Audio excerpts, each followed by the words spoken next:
Right now, I'm being told, though, we're heading to Utah, where the trial of defendant Kouri Richins is getting started this morning. This is day number 5 of this case. If you're counting, we're still in the state's case.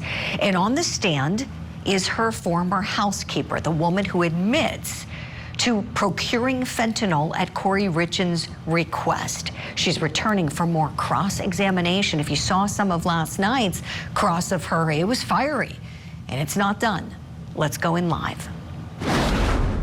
Good morning. Morning. I want to move on to the next interview, which took place on May 4th, 2023. So I don't know if, in case we need the binder, do you want me to put you in the right spot, or can you find it? Yeah, I think that's it. And it's dated May 4th? Yes. All right.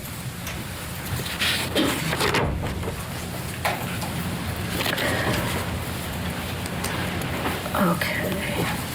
So you've stated that you worked for Kouri Richins for a long time prior to these events. I worked for her aunt. You worked for her aunt, but working through her aunt, she was one of your clients. You cleaned for Ms. Richins and Yes, she was one of her aunt's clients, yes. Okay. And you had a lot of communications with Kouri over the years about cleaning. Yeah. And you were friendly with each other. Mm-hmm. Fair. So I want to ask you, sorry, strike that. You mostly communicated by way of text, right? When I was cleaning for Kouri, yes. Phone calls or text, yes. Okay. Hold the mic just a minute. Oh, sorry. Okay. Yes. All right. And you texted a lot, you sent a lot of emojis back and forth, fair? Yes. All right.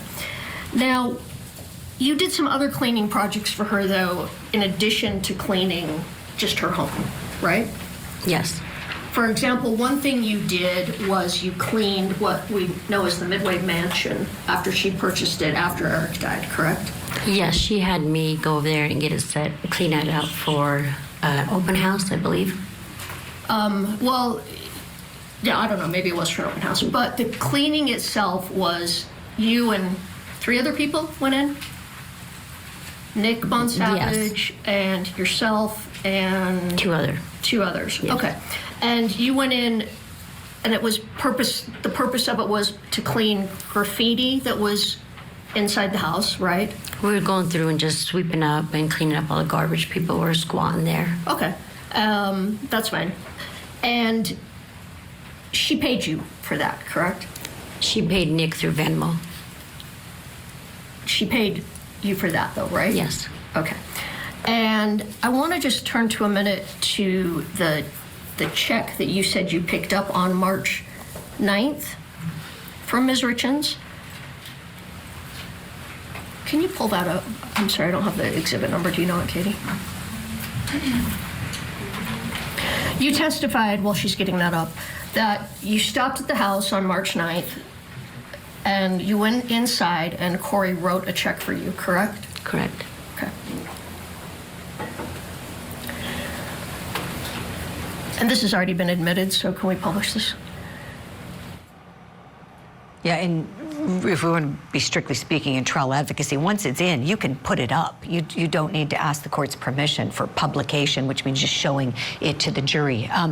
Let's continue to watch the cross together. We're going to hit a break. When we come back, we'll see what's in store in day number 5 for this defendant and the case against her, where she's accused of murdering her husband. This is the story of the Richins. Eric, a father of 3, met an untimely end, and Kouri, his widow, wrote a children's book on grief. She's also charged now with his murder. He was faced with betrayal and terror. I know her innocence. Is their story a tragic romance? Or a twisted tale of grief? The truth will come out. The Grief Author Murder Trial. Live coverage weekday mornings, 8/7 Central on Court TV.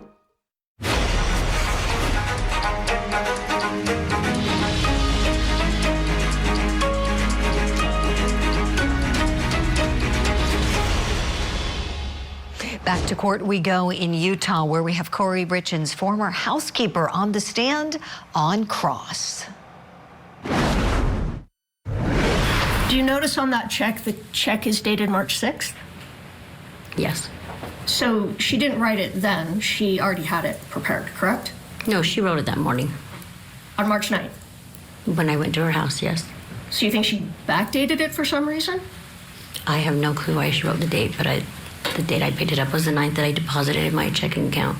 Oh, okay, I understand you picked it up on March 9th, but the check is dated March 6th, correct? Yes, that's what it says. All right. And you were paid how much a piece for cleaning the Midway Mansion? Nick and I got paid $25 an hour, and the other was $20. And it came to approximately between $300 and $400 a piece, correct? I'm not 100% sure on that, no. All right. And isn't it true that you cashed the check and paid the other workers? You paid them. She paid you and you paid them. Not at this, no. She sent Nick Venmo. What about the other two? Nick, she sent the money to Nick, and then it got paid out through. You remember that? Would you Yeah. pause there for just a moment? My apologies.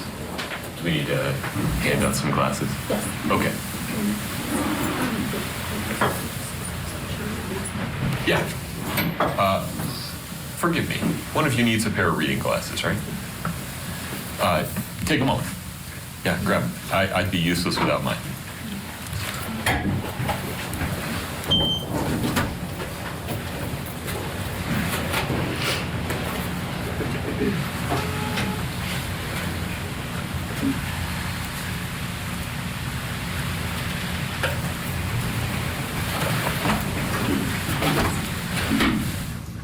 Okay, well, there's a pause in the courtroom. Let's do our own pause for some legal analysis. I want to bring back in attorney Matt Roberts.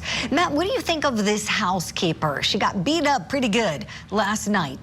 This morning, it's not so bad, but I have a feeling it's going to get worse for her. What do you think? Is she believable? Should the jury believe her testimony about procuring the fentanyl and selling it to Kouri Richins? Well, as a prosecutor, I'd like to hope so. It's always difficult to say under these circumstances, and I think you made a good point there that this so far this is sort of kid glove treatment and a good setup. That's a really effective cross-examination. Most cross-examination should do that. They should sort of ebb and flow in terms of you go into attack mode and then you kind of back off, and it gives the jury a chance to process. So it's pretty effective cross-examination by the defense so far, I would say. Yeah, definitely, Matt. Let's listen back in together now. So they asked you if you'd been talking to anybody about what's going on. And then, isn't it true you said, no, you haven't told anyone, you've just told people you're in custody on a drug court violation. Is that right? Yes. Okay, but that wasn't true, was it, Ms. Lauber?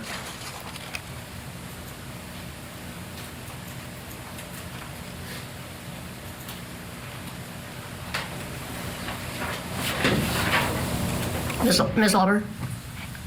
Yes. That wasn't a true statement to them, that you had only told people you were on a drug court violation, correct? Correct. Because you had been telling people in detail that you were cooperating with law enforcement. No, I didn't tell anybody. I don't recall. You told Nick Bond-Savage, correct? I don't recall. Well, you said yesterday that you had talked to Nick Bond-Savage. You don't recall what you said yesterday? I had talked to Nick a little bit here and there, but not that I was cooperating, I don't believe. All right.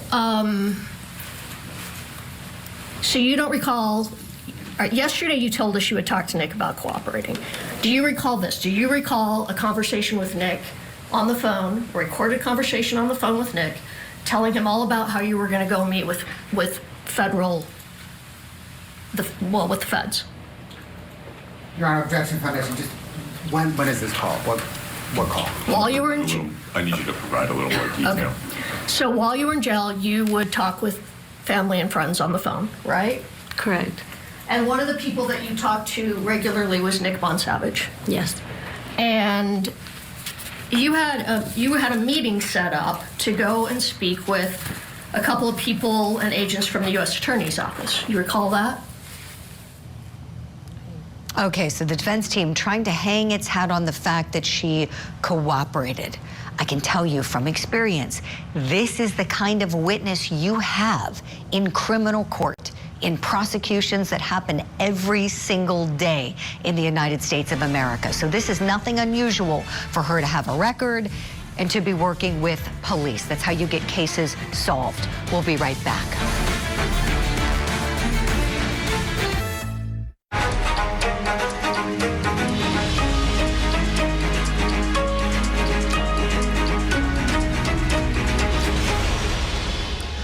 Welcome back to Court TV Live. Good to be with you on this Friday. I'm Ted Roldens. We're going to begin the hour where we left off in Utah, day 5. Kouri Richins, prosecutors saying the mother of 3 killed her husband, Eric, with fentanyl back in March of 2022. She was in debt and planned her husband's death as a way to get out of that death through life insurance, says the state. The defense says, no, Eric poisoned himself. He had drug and alcohol issues, and he accidentally consumed that fentanyl on his own. Well, on the stand, of course, is a great witness, is a very important witness. It's the housekeeper, the drug dealer, on the stand, still cross. Let's go in.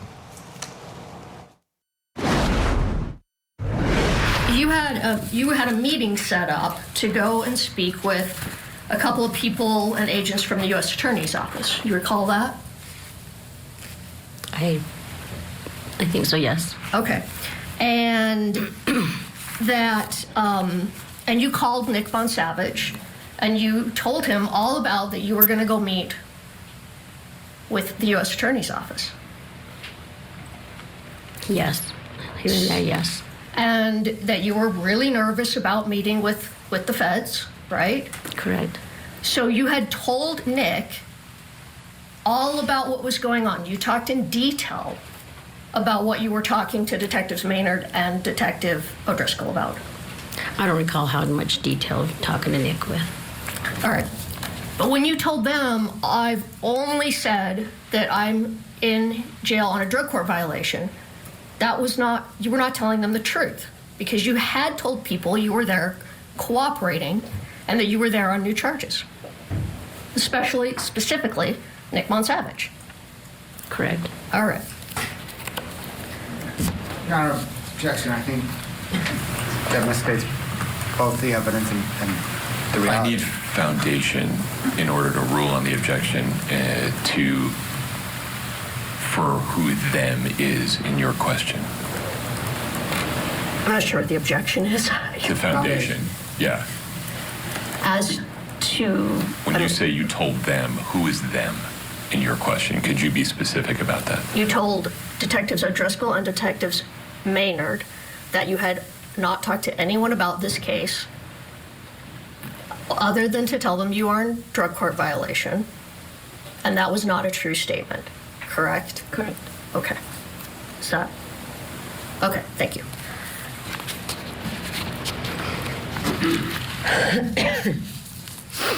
You also they give you a tablet when you're at the jail where you can text people, right? Is that right? Mm-hmm. And you were also texting your friend Nick Von Savage, right? Correct. And do you recall texting him about how you absolutely can't lose your drug court?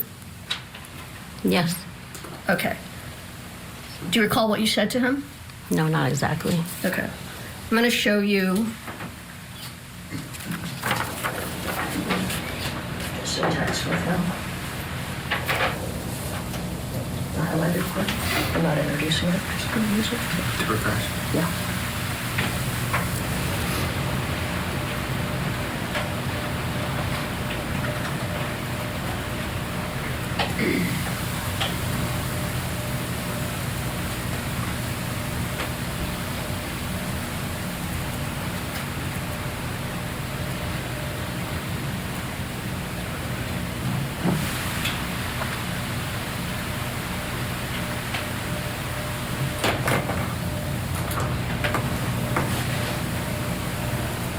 Just this right now. Ask her about that. But don't. Okay. Just do it. Can if you want. complete. This is doing everything. Okay, that's fine. We can admit it. All right, I'm going to show you, this is marked as, well, we might want to remark this.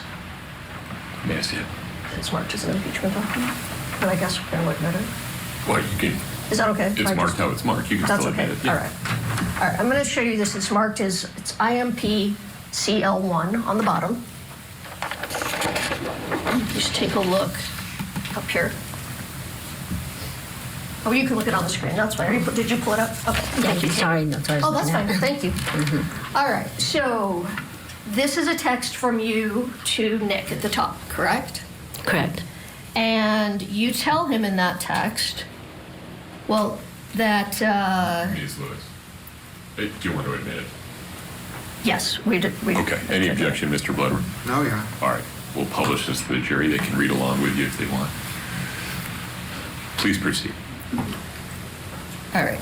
And you tell him midway through,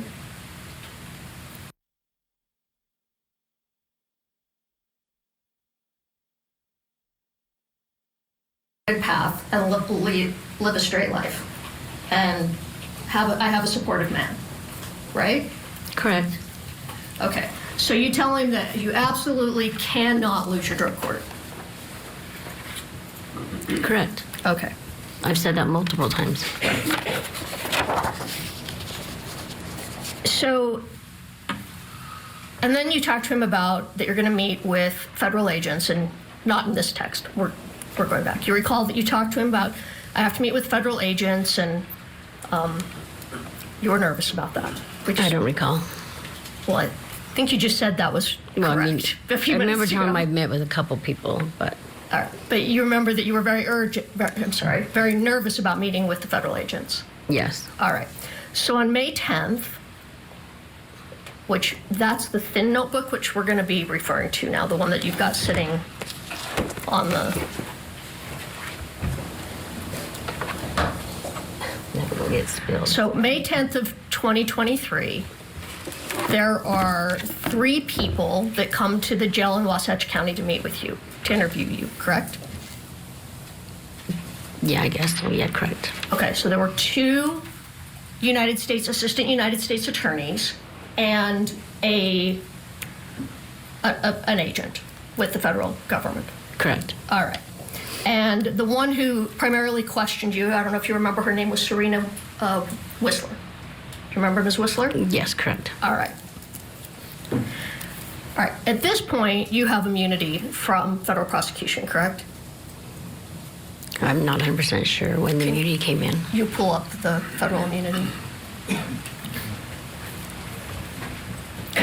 Well, she's pulling it up. At this point, though, your federal immunity is not completely nailed down when they come to meet with you. Do you remember? Correct. Okay. You want to take a look at Defense Exhibit 1006. Are we using this to refresh? No, I'm planning to admit it. Okay. Do you recall that letter, the immunity letter?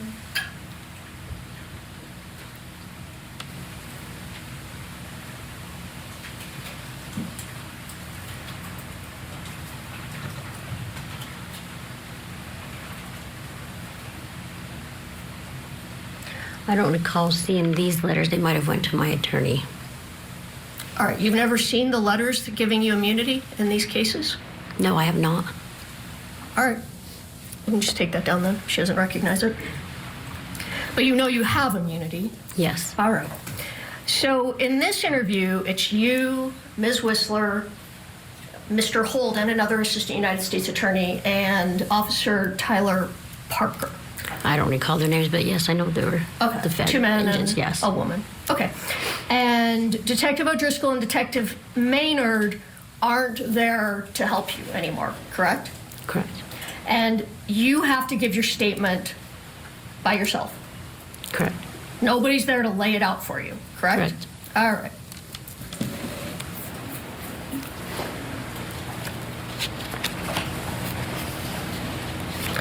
She asked you right up front if you talked to anyone about your cooperation also. Do you recall that? No, I don't recall.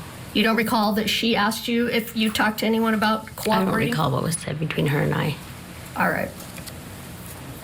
Well, I don't have the page number on that one, so we'll have to come back to that. All right, you tell them, though, about your drug use, right? Correct. And you tell them that the last time you used was in July of 2022. Is that correct? I'm not sure of the date. Do you want to turn to page 24 of the interview? What's the date? July. She has it. This is in the May 10th interview. Okay.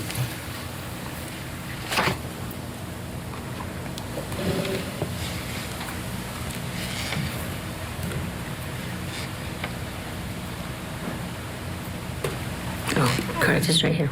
Okay, so you told them July of 2022 is the last time you used. Correct. Okay, and was that a true statement? It's been so long, I'm not 100% sure. Okay, so you don't recall the last time you used?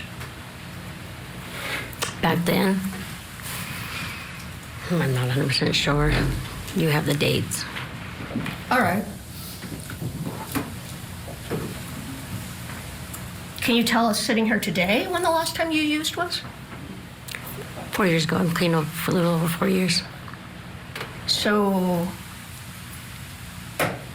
that would put us at, we're in, I can't even think what day it is, February of 26. Mm-hmm. And so the last time you used, you're saying is February of 22? So hold on, I gotta count back to you. I mean, that's not correct. I'm not sure of the dates. All right. Well, you told them it was July of 22. Like I said, it was a long time ago. I'm not sure on the dates Okay. or what was said. All right. So let me ask you, I know, what phase of drug court was it that you were using other people's urine to have drug testing done? I never used anybody else's urine. You never used anyone else's urine? No, I've never used anybody else's urine. You realize you're under oath? Yes. Okay.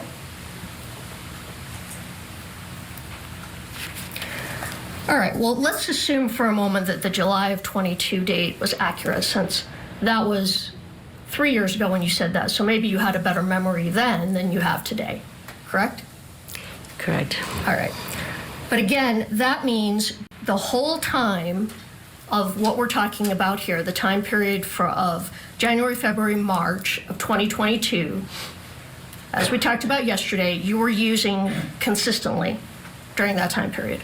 Not consistently, no. Off and on. Well, we went over drug tests yesterday where you were having positive drug tests once or twice a week. In the beginning of drug court, yes. And all the way through March of 22. No, I was due to graduate probably 3 months when I got arrested, so it was not. That's not true. There was. Yes. I have a question coming. Ms. Lauber. Yeah, I need you to ask the questions. Yes, Yeah. that's what I'm doing. All right. Any other objection, Mr. Lauber? That's the one. Yeah, I just All right. need you to ask questions. Yes, because you had an order to show cause about how you were that you had figured out a way to game the system, and you'd figured out an algorithm so you would know when you were being drug tested, so you would test clean, correct? No, that is not correct. It's not correct that that was part of your order to show cause. No. So if the prosecutor in your case testifies otherwise, he's wrong? Nobody figured out anything on how to do the UA system. You and Nick Bonsavage didn't figure out how to game that system. No. There was a couple of us that would text each other, hey, don't forget to go do your UA today, as a group. Nobody figured out anything. All right. It was a random phone call every day that you made. I understand that. All right.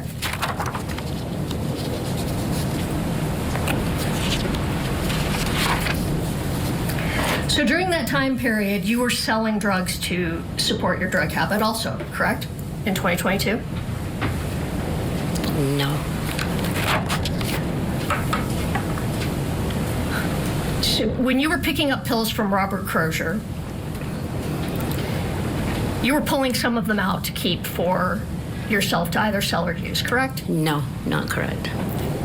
So is it true that you had a phone call with Nick Von Savage, again from the jail? This was right before, and I backed up a little bit from your May 10th interview, where you talked about with Nick, this was the last time we were able to get these pills, remember? I don't recall that phone call, no. Your Honor, I need to play a call for impeachment purposes. I don't know if you want, is there headphones so just Ms. Lauber can listen to it to help her refresh her recollection of the phone call, or how do you want to handle that? Things. Are you refreshing her recollection or impeaching her with an exhibit that you seek to admit? I am, well, probably both. I'm starting by impeaching her recollection and then... Refreshing her recollection? Thank you so much. Refreshing her recollection, and then, yes, I may want to introduce it as impeachment. That's fine. You just need to make sure that Mr. Bloodworth listens to it before we relay it for the witness. Okay, I think we're going to need a moment then. Okay.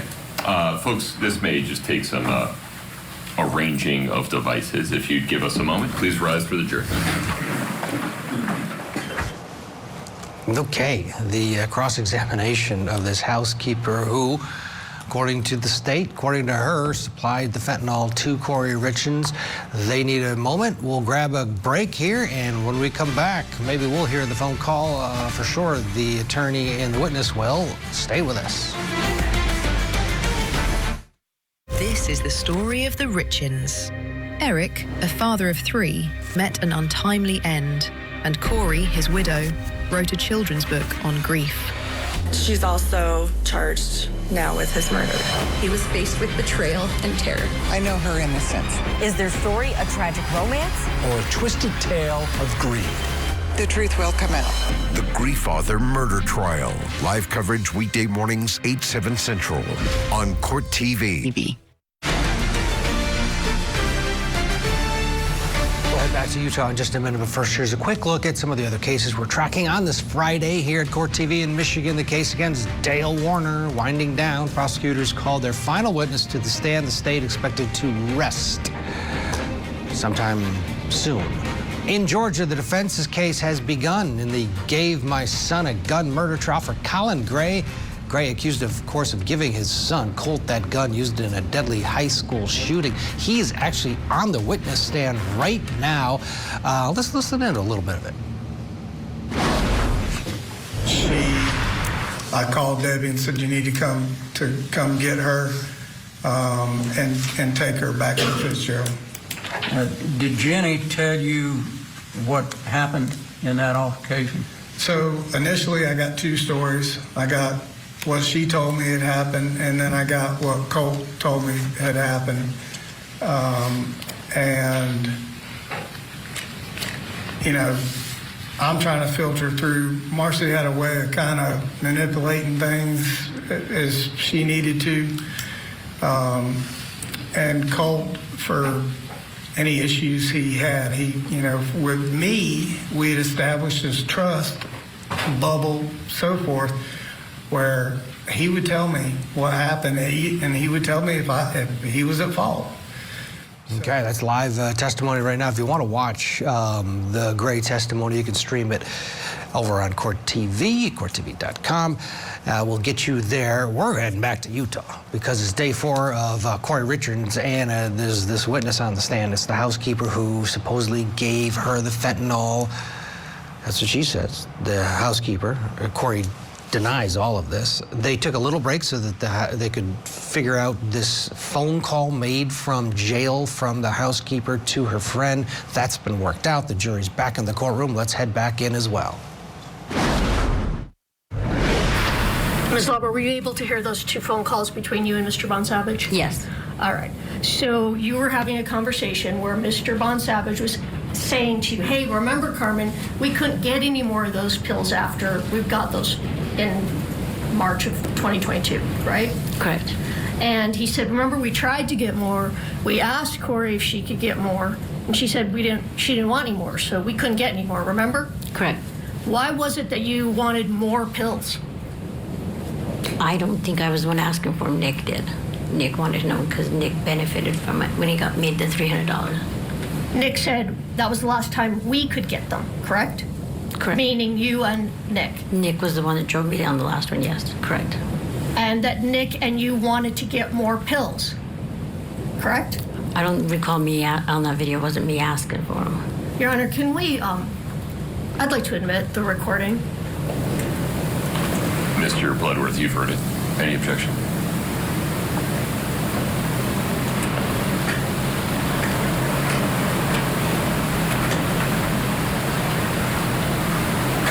No. Okay. Pause for 1 moment. Katie, let me make sure you're connected. Let me know when you have them queued up. This should work.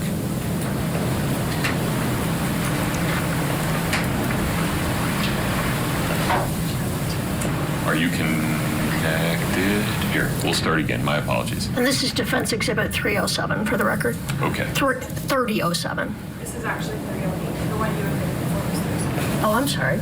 Katie, would you do me a favor? 3008. Plug back in.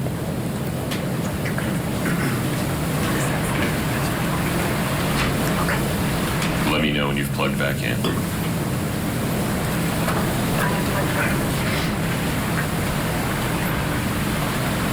You're not showing anything on your desktop. It's just on. Forgive me, I'm not sure the audio player is connected. Can you drag it into? Well, because remember I kept asking, like, hey, text Kouri, do we need any more?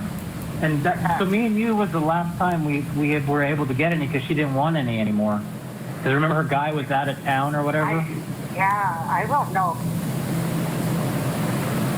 Can we play the next part?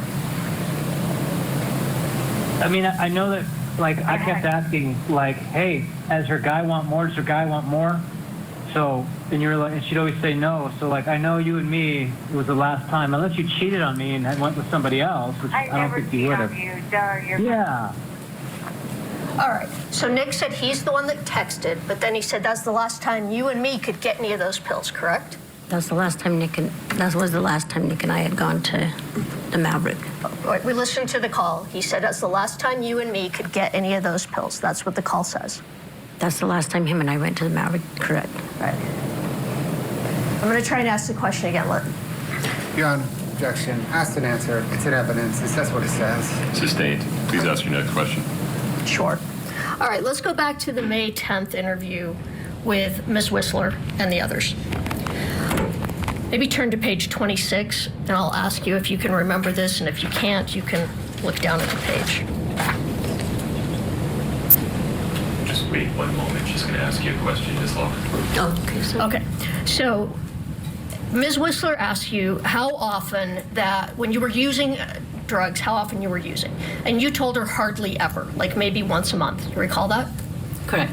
Okay, but that wasn't true, correct? Correct. Because you were using a lot more than once a month during February and March of 2022. Correct. Okay. So you weren't honest with Ms. Whistler, correct? Correct. All right. So then she wants to talk to you about the first drug purchase, the one with Susan Kohler. And turn to page 34, just so you have it ready. But first I'll ask if you remember, and then if you don't remember, you can look at the interview, okay? All right. Now, you told Ms. Whistler that you couldn't remember when you sold pills to, or I'm not sorry, excuse me, when you bought pills from Susan Kohler, but it was wintertime, correct? Correct. And then you tell Ms. Whistler the other guys, referring to Detective O'Driscoll and Maynard, they made it much easier because they drew it all out for me. Do you remember that? No, not. Okay, take a look at page 30. All right, the cross-examination continues. We need a break, but first, criminal defense attorney Eric Schwartzreich is watching along in Florida. All right, what's your take here on the housekeeper / drug provider on the stand? Ted, how are you? And good morning. I mean, this testimony is everything. It's crucial. This is a circumstantial evidence case. It's a question of how was the fentanyl delivered? It's supposedly the vehicle, the Moscow Mule, the drink that it was delivered in, and it sounds like a Russian spy novel, you know, poison and the Russians and a Moscow Mule. But what's really going on here is how is the state going to prove beyond a reasonable doubt that Kouri was the one that administered, that delivered the deadly dose? And because it's a circumstantial evidence case, there's no video there's no video, there's nothing that really shows it. We go into this little world, this little rabbit hole that prosecutors go into where they have cooperating witnesses, the drug dealer and this housekeeper. And what the defense attorney is doing right now is cross-examining strategically, and it's not a perfect cross-examination, but with the drug use and 1,000 little paper cuts. And you lied to Miss Whistler, you lied here, you lied there, to attack this credibility. And also when I'm listening to this, you know, perhaps there's also another party here or parties that could have been involved for whatever reason in delivering the fatal dose or the poison. I mean, we certainly have two people. We've got these jail calls. When you listen to them, maybe it sounds a little bit different than when someone's in a courtroom all dressed up and testifying. What was their involvement? Can you believe their bought and paid for testimony and the deals were immunity? And the credibility in this case for witnesses like this housekeeper, is everything. Yeah. I actually think that jail call hurts the defense because they were honestly going back and forth talking about getting the pills to Kouri. Why is a mom of 3 getting pills from the housekeeper? And that, you know, if you're going to say you're lying about everything, that those two in cahoots on the jail call are being honest with each other. And if I'm a juror, I might be thinking, all right, Kouri's definitely getting these drugs. And at the end of the day, you can't, with a straight face, say, all these drug dealer people, you can't believe them because they got a deal from the feds. I don't know. Well, Ted, if I can comment on that, there's like two sides to a coin. There's always a way to argue that. I certainly understand your point that that could be hurtful, that it's raw, that it's real. But everyone knows that in the beginning of that jail call, this call is being recorded. So could sometimes people set up what is intentionally is going to be said?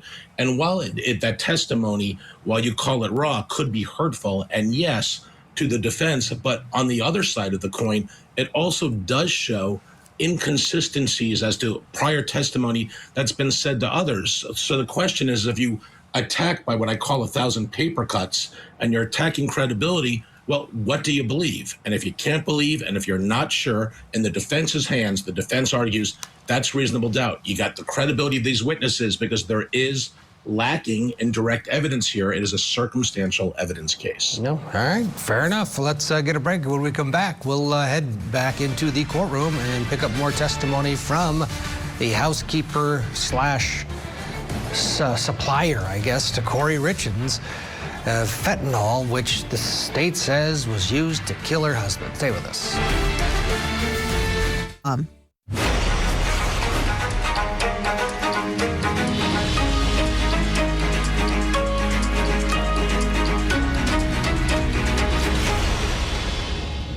Welcome back. Let's head back to Utah, day 5 of the Kouri Richins murder trial. The children's book author accused of poisoning her husband. She faces a potential life sentence if convicted here. She says she didn't poison her husband. She says that he had a drug and alcohol problem and he accidentally poisoned himself back in 2022. Let's go back into the courtroom now. The housekeeper / drug provider on the stand. The state says this is the way that Kouri got the fentanyl to kill Eric. Okay, take a look at page 34.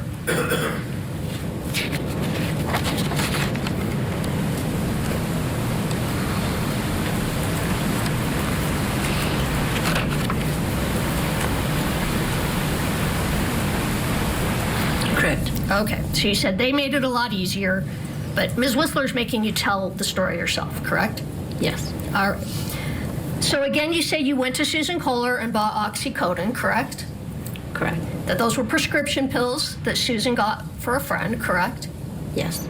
And I take it you don't know how many milligrams of oxycodone those pills were. Do you know that? No, I didn't look at them. I didn't count. I didn't ask. Okay, fair. And you told her that you fronted the money to Susan.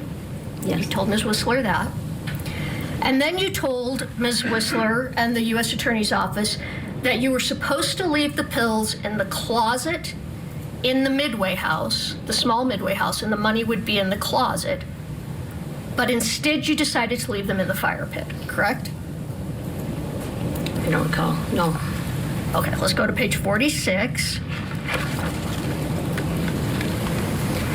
And if you take a look at that, and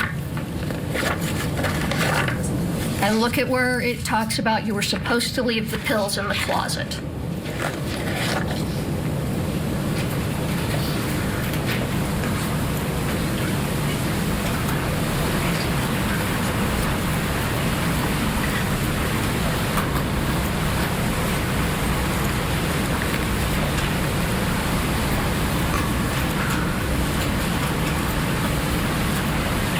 What was your question? Is that, in fact, what you said, that you were supposed to leave the pills in the closet and the money would be in the closet, correct?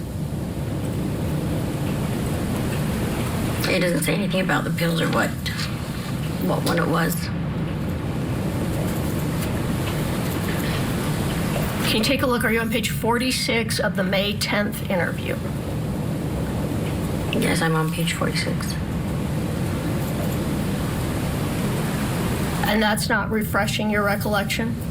It just says in the next day, I want to say it was brighter, and she said the money go inside the house, and the money was in the closet. Okay, that's what I'm referring to. Which day? That's what I'm referring to. Which purchase? That you were going to leave the pills in the closet, and the money was going to be in the closet. That's what you told Ms. Whistler. Your Honor, just objection foundation. Which purchase here are we discussing? I already said that. It was the first purchase with Susan Kohler. We talked about that. I think that clarification, we need to be much more careful about whether you are impeaching or refreshing. Okay, and I understand. I'm confused. I think the witness's responses will be tough to determine on a written record. All right. What she's doing. Okay, so the question is, when talking about the first purchase with Ms. Kohler, that you told Ms. Whistler, originally you were supposed to leave those oxycodone pills in the closet and that the money was going to be in the closet, correct? I don't recall on that one. But you just read it, correct? It doesn't say Susan Kohler or anything in there. It just says that the money doesn't refer to what purchase you're talking about in here. It does not say Susan Kohler's purchase, or it does not say Robbie's purchase. Okay. It just says. Your Honor, could we approach for just a moment? Okay, sidebar. Eric Schwartzreich, is she withering on the stand here, or is she just being her, and jurors will pick up on that?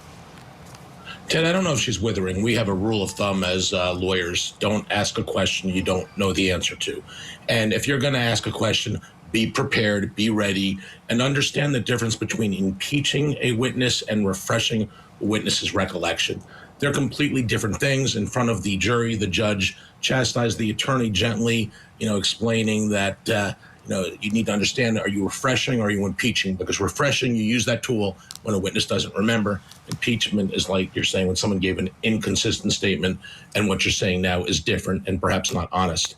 As far as the witness and her demeanor and how she comes across, to me, I'm not one of the jurors, right? But to me, I don't think she comes across too well. I don't think she comes across credible. She doesn't directly answer the questions, but I don't think she's effectively being controlled at the moment by the defense attorney.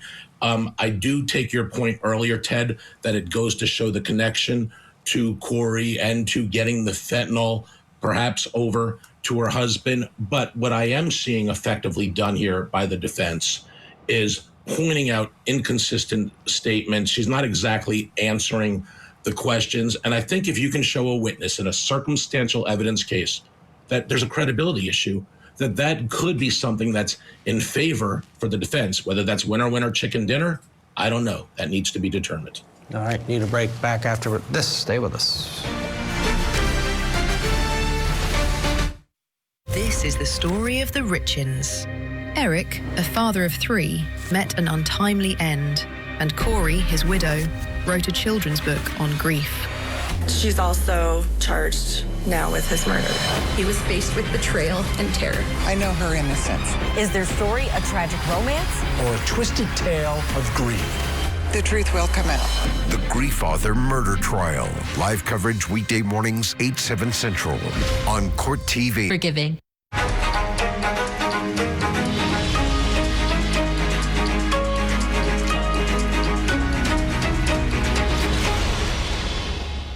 Back to Utah we go. Kouri Richins on trial on the stand is the housekeeper / drug provider, not the dealer. She was sort of the go-between between Kouri and the drug dealer. Let's pick it up where we left off.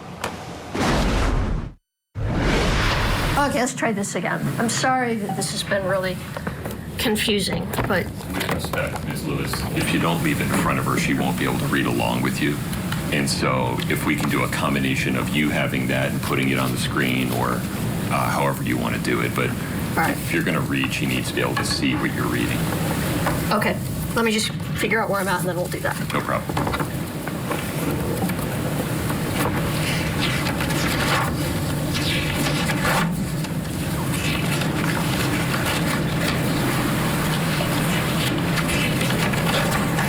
All right, let me ask you this. The first thing you talk about with U.S. Attorney's Office is the first purchase with Susan Kohler. I'm not 100% sure.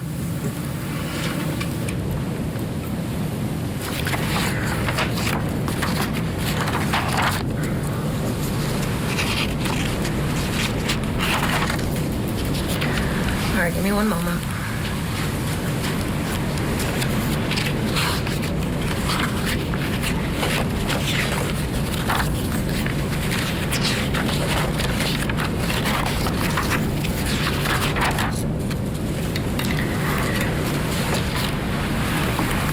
Katie, can you pull up page 34 of the May 10th transcript?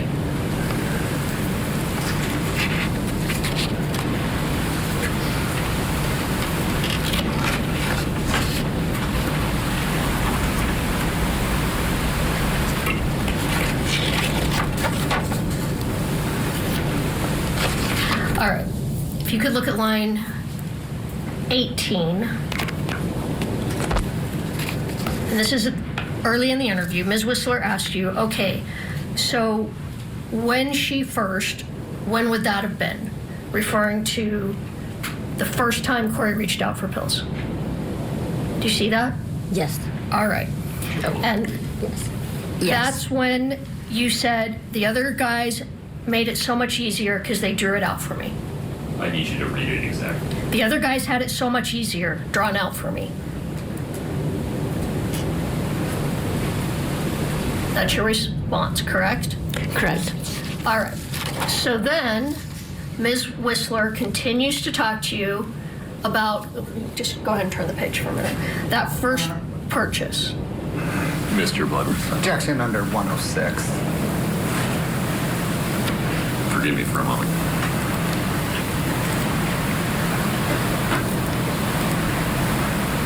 Okay. Give me a series of line numbers or page and line numbers that you're concerned about.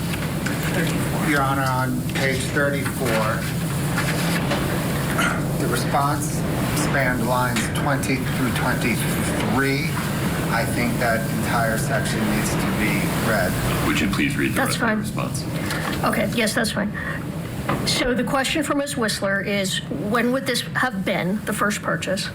And you answer, the other guys had it so much easier drawn out for me. I want to say January or February, I don't know. You'd have to look at the phone records. Correct. Correct. And Ms. Whistler says of last year. Correct? You got to read her answer to the question. Well, I was asking her to acknowledge that was the question from Ms. Whistler. Ms. Whistler asked you of last year, correct? Correct. And you said, I think so. Yeah. Correct? Correct. Okay. So now you go on and you're talking about the purchase from Ms. Kohler, correct? Correct. All right. And while you're still talking about that purchase,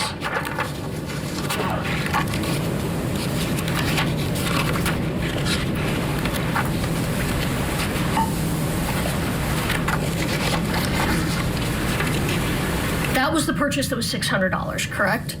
Correct. So let's pull up page 43 of the transcript.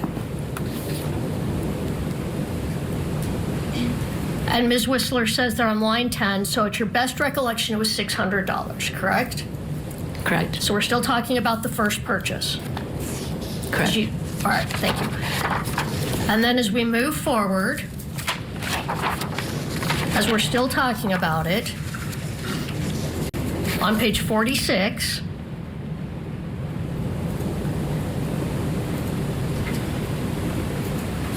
you're talking about that the next, after you got the pills, and you testified yesterday, you didn't give them to Kouri that night, it was the next day, correct?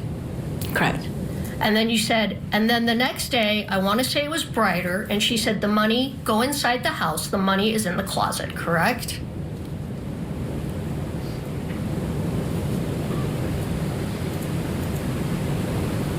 Correct.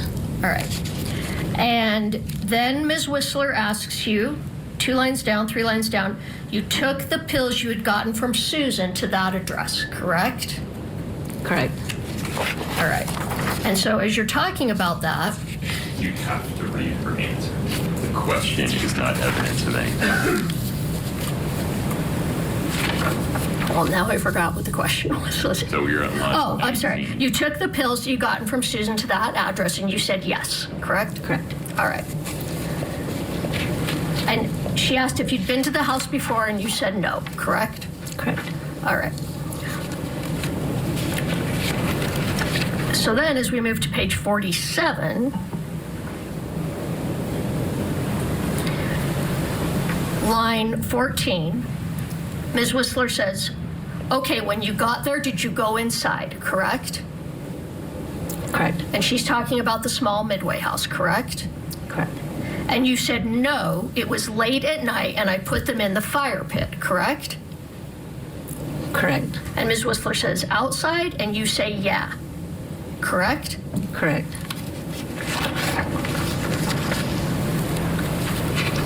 Turn the page. Ms. Whistler asks on line 7, okay, so you dropped this envelope full of pills in a fire pit in a vacant house in Midway. Did you think this was odd? Correct? Correct. And you said yes, but I didn't think nothing of it because if you're keeping a certain somebody out of the picture, you're not, I mean, if you know anything about the drug world, and then you don't complete that thought.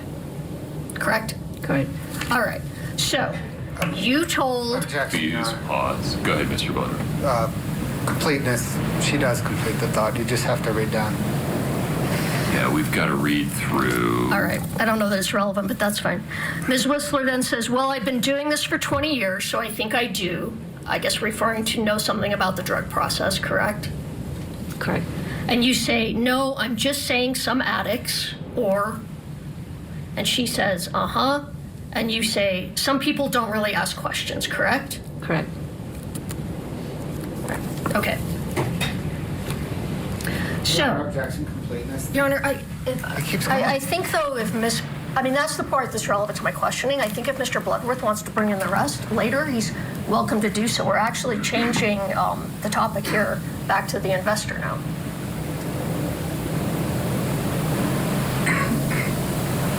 Why don't you just read through the sentence, the period on line 23.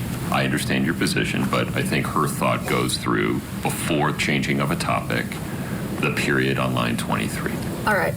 So when you say some people don't really ask questions, Ms. Whistler says okay, and you say, or they don't want to get caught in the middle of anything, period.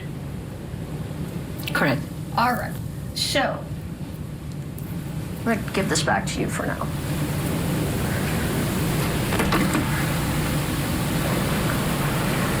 So back to my original question is, you told... All right, the back and forth continues. We'll get a break. We'll get you back into that Utah courtroom. When we return, it's Utah versus Kouri Richins. Stay with us.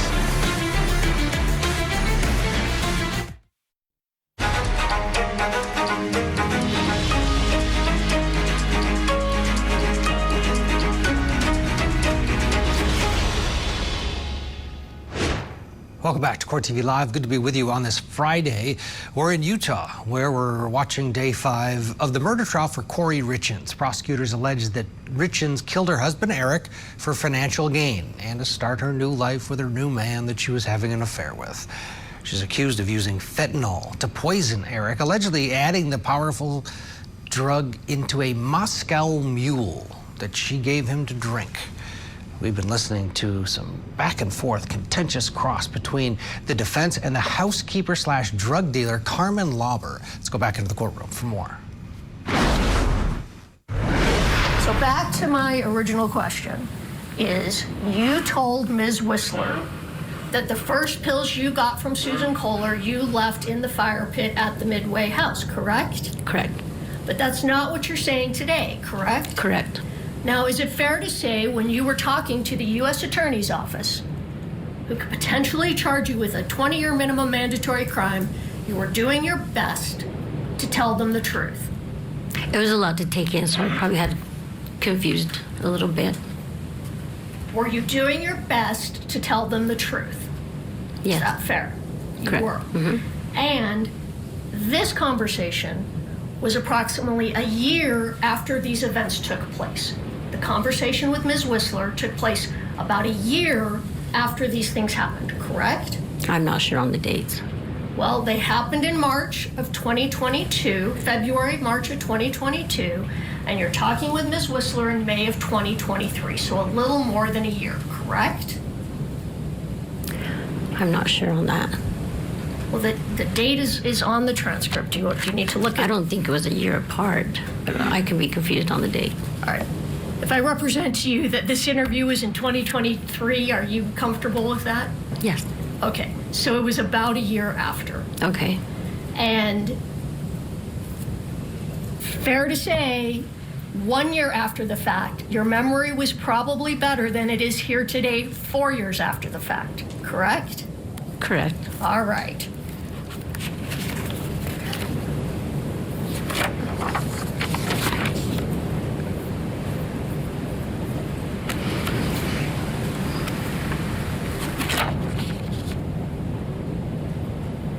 Okay, now I want to move to the second buy. We're going to talk about the second purchase, which would have been the first purchase with Robert Crozier, okay? Okay. All right, so you reached out because Kouri said she needed something stronger, like maybe the Michael Jackson stuff, correct? Correct. And you couldn't remember if this was by text or phone. You said you weren't 100% sure, correct? Yes. All right. Can you pull up page 50? You turn to page 57. I'm going to let you use the book. You put 57 on the screen for me of the May 10th interview.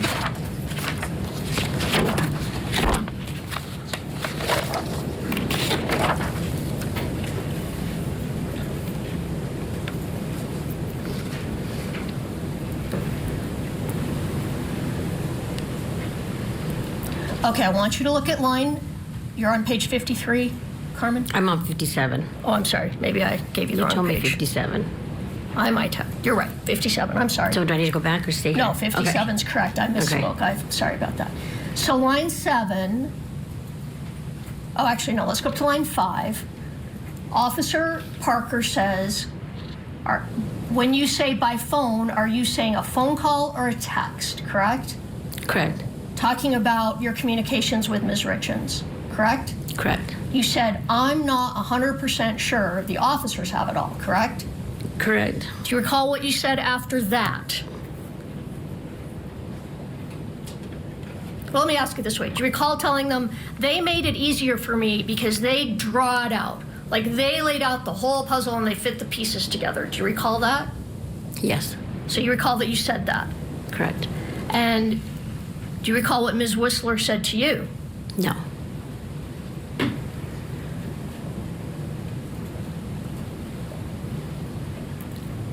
All right. Can we pull up Defense Exhibit 1033, the video? Do you recall that she, before you play that, do you recall that she said to you, well, we would rather you just tell what you remember? Correct. Okay, then maybe we don't need to play it. Your Honor, objection. That's not what the question says. But that's her memory. So here we go. There's nothing impeachable happening right now. Okay. All right. So, again, Ms. Richins on the second time asked for the Michael Jackson drug, correct? Correct. And you told Ms. Whistler that you had to Google it, correct? Because you didn't know what it was. Correct. And that you discovered it was propofol, correct? I don't recall if that's what I remember, but... Well, you said yesterday that you discovered it was propofol. Okay, yes. All right. And you can't buy propofol in the streets, correct? I'm not sure. To your knowledge, can you buy it on the streets? No, I don't go around asking for it, no. Okay, that's not fair. That I recall if you can That's or fair. not. And I want to go back to the pills, the first set of pills you got from Robert. Can you pull up page 59? Yeah, I'm really not going back. We're still on the first set of pills you bought from Robert. Page 59. If you would just wait for the question. Oh, okay. I was just trying to get to the page. Yeah, Okay. it'll be less confusing if we do it this Okay. order. All right. Ms. Whistler asked you during this interview if you'd ever taken opioids. Do you recall that? No, I don't recall. All right. Can you look at page, you're on 59, right? Yes. Line 4. Ms. Whistler says, and you yourself have never been an opioid user. I misspoke. She said, you yourself have never been an opioid user. Recall that? Correct. And you said, well, I was for my neck. Correct. Okay. And she says, okay, but I mean, and then you say, I had neck surgery. Correct? Correct. And she said, I mean illicit opioids. And you said yes and no. Correct. So you're saying, yes, I had taken illicit opioids also. Yes. Correct? All right. She says, tell me what you mean by yes or no. Correct? Correct. And you say, I mean, I would take Roxy's or Oxys for my neck and stuff. Okay? Okay. And then Ms. Whistler says, were they okay, but were they prescribed to you by a doctor? Correct? Correct. And you said they were in the beginning, but not after a while. Correct? Correct. So then she asked you, roughly when did you have neck surgery? Correct? Correct. And you said, I had neck surgery a year ago. Correct? Yes. All right. So your neck surgery was pretty close in time to when you were getting these pills from Mr. Crozier. Correct? No, my neck surgery was completed. I was out of my brace and everything. So when you were getting the pills from Mr. Crozier, your neck surgery was over, correct? Yes. That's fine. I mean, I didn't know that. Thank you for telling me that. All right. So my question is, when you were getting oxycodone from Mr. Crozier, were you holding back any pills for yourself?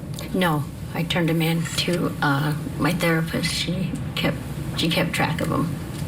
When I had my prescription of my surgery, when I was done. Right, but you said you were getting some that were not prescription. You were getting illicit pills. I take it you didn't give those to your probation officer. No.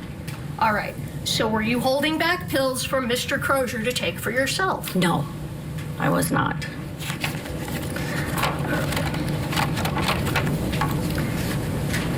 All right. So then you talk more about that Kouri had asked for the Michael Jackson drug. And that's when you told her, well, it's not a pharmacy. I don't know what you want. I can't just go get you a stronger dose of pills, correct? Correct. All right. But the first pills you gave her were prescription oxycodone, correct? From Susan Kohler? Yes. Correct. From Susan Kohler. And then you asked Mr. Crozier for Roxy 30s, correct? I don't recall if that's exactly what I asked for. Well, we talked about that yesterday. I said blues. Blues, or I asked for pain pills or an opiate pain pill. All right. Yesterday you testified you asked for Roxy 30s or blues. Remember that? Yes, from yesterday? Objection, Your Honor. I'm not sure that's accurate. I'm not either. Foundation. I can go back and find it, I guess, but that is accurate. All right, let me find it. I think the difference is whether, to be a little bit specific here, she testified to that yesterday or acknowledged having said it in a prior interview. That's fair. Yesterday, you acknowledged that you had told Mr. Crozier that you wanted Roxy 30s or blues. We found that page number yesterday, and you acknowledged that, yes, that is what you had said at the time. Is that fair to say? Yes. Okay.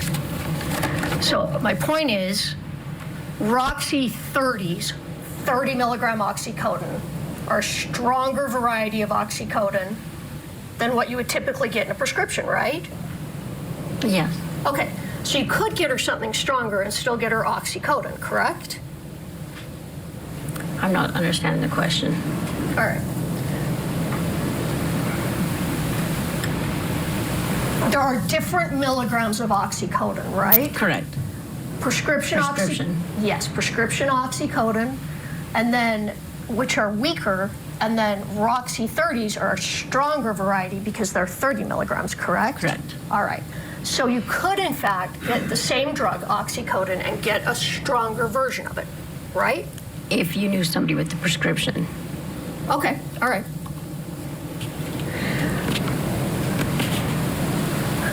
And this is when you reach out to Nicole Cummings, and she refers you to Robert Crozier to get the stronger pills. Correct. All right. But you never did ask Crozier, and we talked about this yesterday, you never asked him for fentanyl, correct? Correct. And you told Ms. Whistler, Kouri never asked you for fentanyl, correct? She never asked you for fentanyl. I'm not 100% sure. All right, can we pull up Defense Exhibit 1035? Do you need to see this? It was provided in discovery. Can you remind me? I don't. We'll put it on. I want to introduce this. So we'll preview it for counsel once it's up. Can you put the transcript next to it so he can? Yeah, the transcript's more helpful. Can you scroll through, Katie? And why is it that? Nope. Not yet. Just let him read the transcript of what is in the video. If you take the video down for a moment, Katie, let Mr. Bloodworth review the transcript.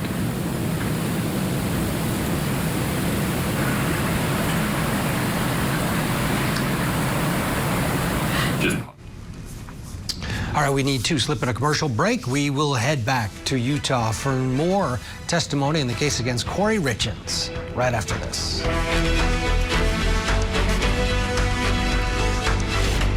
Tonight on Court TV. I'm Vinny Politan. Welcome to Closing Arguments. We have a big hour ahead here. Your deplorable actions are unforgivable. The community still doesn't know how this Boston police officer died. He can't prove one element of his case. It was a dramatic day, a dramatic moment inside the courtroom. What's happening here? It's unreal. Let me show you exactly what happened. Closing Arguments with Vinny Politan. Tonight at 8/7 Central. Only on Court TV.com.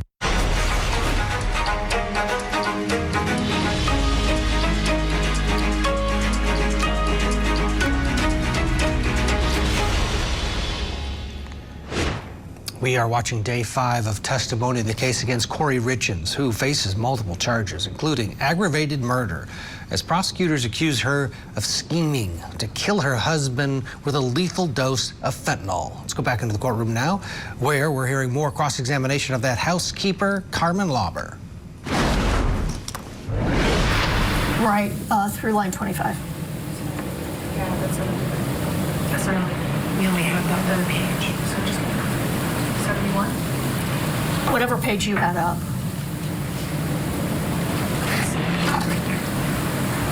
Just pause for a minute. Thank you. What was the next page? Oh, now I don't know. It was the page you had up right a moment ago. Brad wanted to see sound. You wanted to see sound. Oh, I'm sorry. I read 70. Does the clip start at page 70? It is, right? It's just, yeah, it's just a little bit. Okay, what line does what page and line does the clip go through? Line 70, line 25. Okay, then please back to 70. No worries.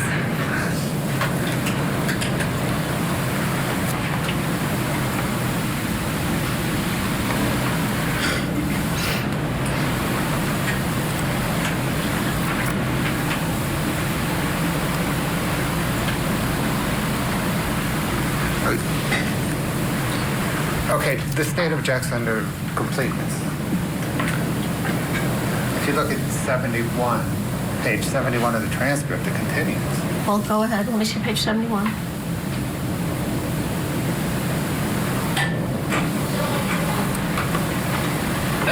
All right. I mean, Your Honor, I Through think line 11 of 71 at least.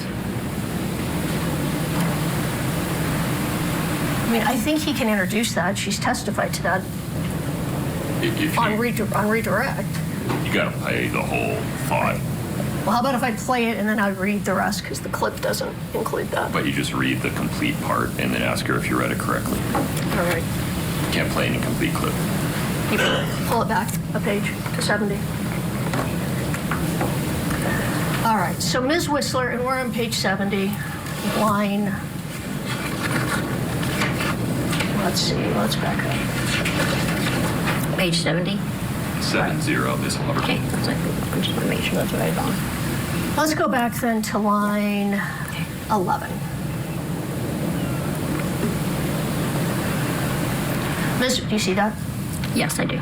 Miss Whistler asked you, when you met with Robbie, did you specifically ask him for fentanyl? And you answered yes. She says, you used that word, you said, uh-huh. And she said, and if, and why is that you specifically asked for fentanyl? And you said, because that's what was asked for. I mean, that was the Michael Jackson drug, right? Or that was the Michael Jackson thing. So let's stop there for a minute. Is that what it says? Is that fair? Correct, yes. All right. But we already talked about you knew the Michael Jackson drug was not fentanyl, correct? Correct. Correct. Okay.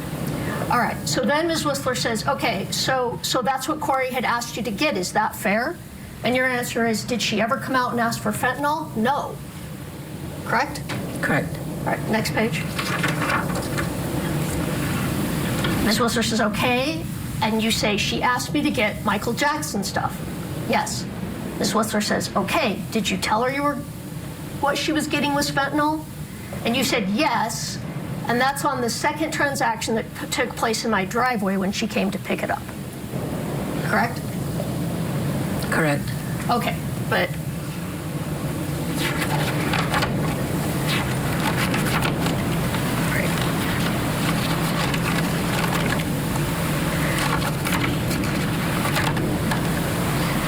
all right, we're going to come back to that because I don't want to confuse you by jumping around in sequence. So we'll talk more about what you said about that in a few minutes, okay? All right.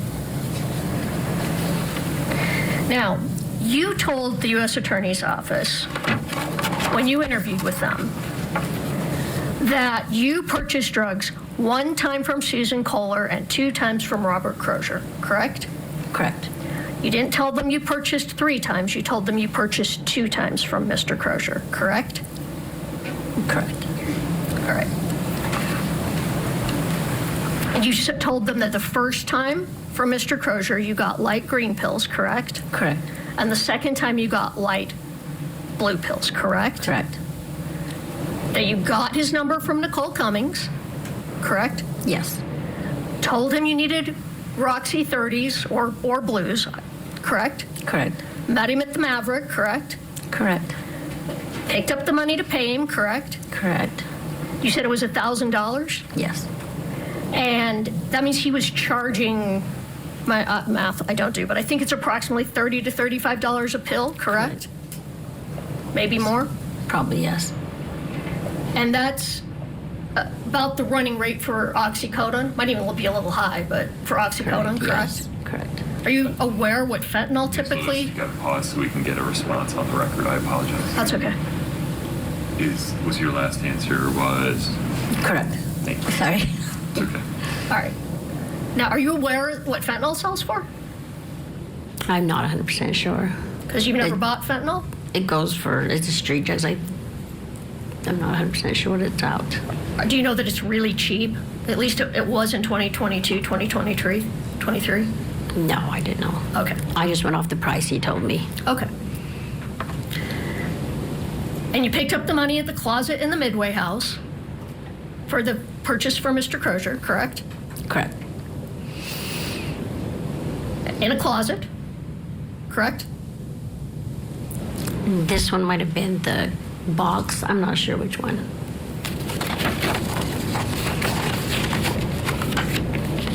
Wasn't the box in the closet?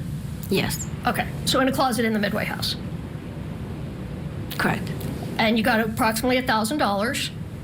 Correct. And that same day you brought the pills, you bought the pills for Mr. Crozier, correct? I'm not sure if it was the same day. Like I said, I'd reach out to him and he'd get back to me. Okay, do you recall if you picked the money up the same day you bought the pills? I'm not 100% sure. So you might have picked the money up first and then taken it a day or two later? Maybe, yes, correct. Okay. Tell me again, so that time you go in the house, which it's a little unclear, you've said different things, if it was the first time or the second time. What was in the house? There was nothing. It was being remodeled. It was one that she was flipping. Wasn't it already remodeled? Carmen Lauber, the housekeeper, drug provider to Kouri Richins, continues on cross-examination. Aaron Reed watching along with a seasoned trial attorney. And Aaron, this is, I don't know that this is helping. The longer they go with this housekeeper, the more I feel bad for her. She's put in this awkward position, and Kouri's asking for the Michael Jackson drug, which of course is propofol, and it wouldn't work. So she ends up, to me, Kouri was getting drugs from Carmen. That's a problem. Yes, thanks for having me on, first and foremost. I completely agree.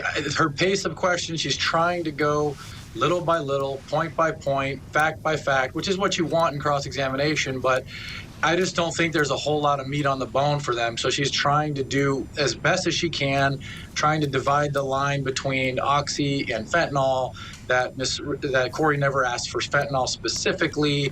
And I think that's really a great way of trying to cast some doubt. But there's no doubt that she was asking for drugs on multiple occasions, and that the housekeeper was providing her with them on 3 or 4 different occasions leading up to the death.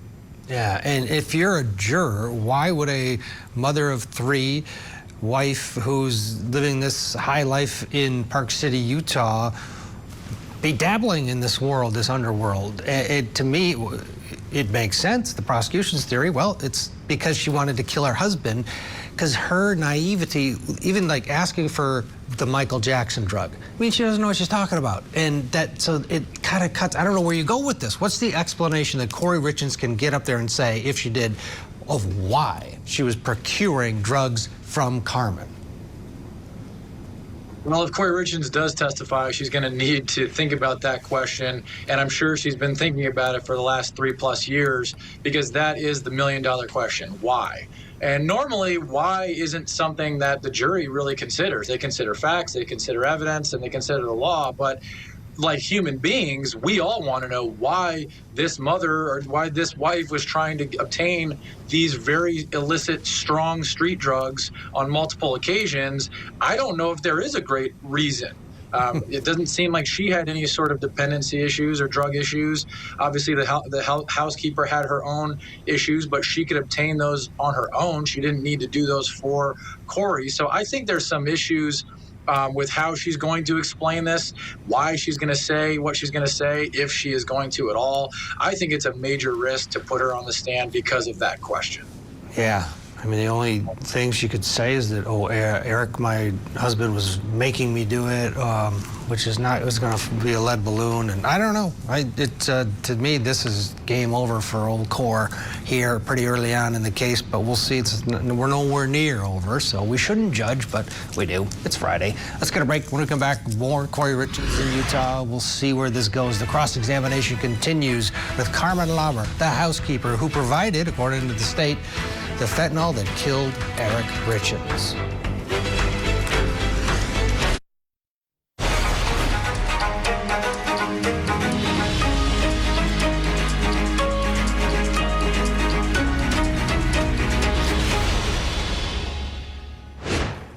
Welcome back to Court TV Live. I'm Ted Rowlands. Good to be with you on a Friday. Let's shift for a moment from Kouri Richins to Georgia for a quick update in the case against defendant Colin Gray. Gray is that father accused of allegedly supplying his son a gun, which is used at Appalachia High School for a school shooting that killed 4 people, injured 9 others. Colt Gray was the boy's name. Prosecutors say that Colin gave the teen access to the gun and ammunition despite warning signs. His son is accused of that. He hasn't gone to trial yet, the boy. Dad went first. And the dad and defendant, Colin Gray, took the stand this morning. In his own defense, he's still on the stand. They're actually at a lunch break right now. But he was questioned at one point about some early red flags when Colt Googled, quote, how to kill dad. Months after that had happened, I was never contacted by the school or SROs or anything like that. And Marcy never brought it to my attention for months after that had happened. I think we were actually on the way to football practice one afternoon, and she brought it up. And did she explain to you why he did that? She didn't. She just told me how the school had found out that he was doing that or had done that, and that's all that she had said about that. Okay. Were you concerned about it? Oh, I was concerned. Went immediately to Colt. I think we were sitting on the football field after practice, and I'm like, I need to understand this. So the conversation I had with him was his little clique of buddies that he had. He said they were all kind of venting, and one or another were upset with what their dad was doing or not letting them do. And that one of his friends had made mention of not necessarily killing his dad. I think he was like, one day when I get older, you know, I'm going to show my dad kind of who's boss sort of thing. And so Cole said, just as a kind of joking kind of thing, he said to me, he said, I just Google searched it just as a random thing. And I explained to him what a serious thing that was, and, you know, the red flags that come along with that. It's not a typical thing that a kid would do or search. And I expected to not have to be in that position to hear that months later from him or his mom. Okay, they're currently on a lunch break there in Georgia, but we'll continue to update you throughout the day, and we are streaming that. Just go to courttv.com, you'll find it, the Colin Gray trial. For now, let's head back to Utah, though, and more from Kouri Richins and her case. She's standing trial for her husband's murder. State says she procured fentanyl from a housekeeper, gave it to her husband through a Moscow Mule. He ended up dead. Now she's on trial for murder. Let's go back into the courtroom and pick up our testimony from the housekeeper. Isn't it already remodeled? I'm not 100% sure. She said it was a house she had done. Are you aware? I'm sorry, I didn't mean to talk over you. This is in February we're talking. Okay. Correct? Correct. Yesterday you said the first purchase from Robert Crozier was February 11th, correct? Correct. What you also said was the first purchase from Susan Kohler, correct? I don't recall if that was the same time. Okay. You don't recall that that's what you said yesterday? I knew Susan's was in the beginning, yes. Okay. Not sure exact date. Are you aware that Ms. Richins didn't own the home in February of 2022? I knew it was a house she was flipping. Are you aware that she'd already sold it at the end of January of 2022? No. All right. So you meet Mr. Crozier's the Maverick, correct? Correct. Give him the money and he gets you the pills, correct? Correct. Well, he leaves. He has to go somewhere close by to get the pills, right? Yes. And then he brings them back to you, correct? Yes. And now you're saying, now you didn't say this before, but now you're saying Nancy Peterson was with you on that trip? Nancy Peterson drove me. Objection, Your Honor. She did say that before. Overruled. Let's keep moving. Well, you didn't say that to Ms. Whistler, correct? You didn't say anything about Nancy Peterson being with you, correct? I don't recall. All right. But, okay. You said she drove you? Ms. Peterson drove you? Yes. Can we pull up, it's already been admitted, States Exhibit, I think it's 3-7D, 3-7D3? Can we publish that, please?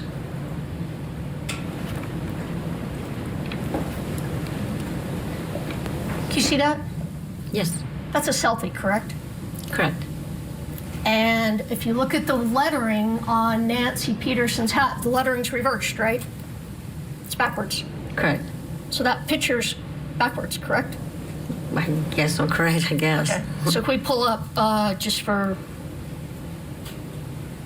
well, no, let's pull up CL9 for the witness.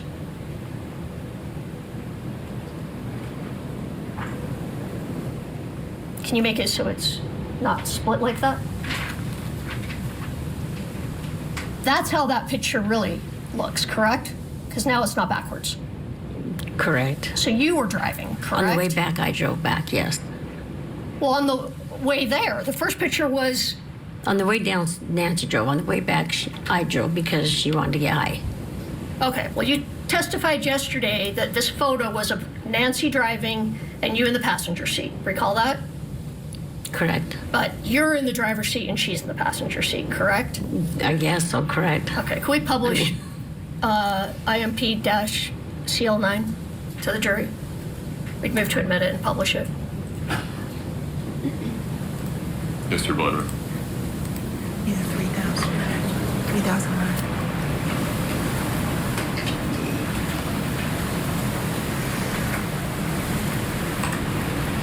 No objection. Okay, one moment. We're going to keep this number the way it is, right? Sure, that's fine. So you testified yesterday that... Hold on a second. Why are we renumbering them? It makes it harder on Brittany. All the 3,000s are impeachment documents that were not on the witness list, so to make it easier at the end. And we've been bringing the next day ones that have a new sticker on them and giving them to Brittany. Okay. Defense 3009 offered as IMP_CL9 is admitted. All right, so yesterday you testified that you had Nancy drive you because you didn't have a driver's license, correct? Correct. But, in fact, you're driving, correct? Down the mountain? Either way. Driving up. You're driving without a driver's license, correct? Yes, I always did. Okay.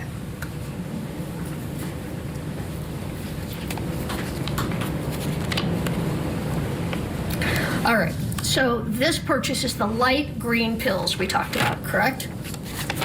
Correct. And then you tell them that the next time you bought from Robert was after the death of Eric Richins, correct? I'm not 100% sure. Well, at this time you said you did one purchase from Susan and two from Robbie, correct? Correct.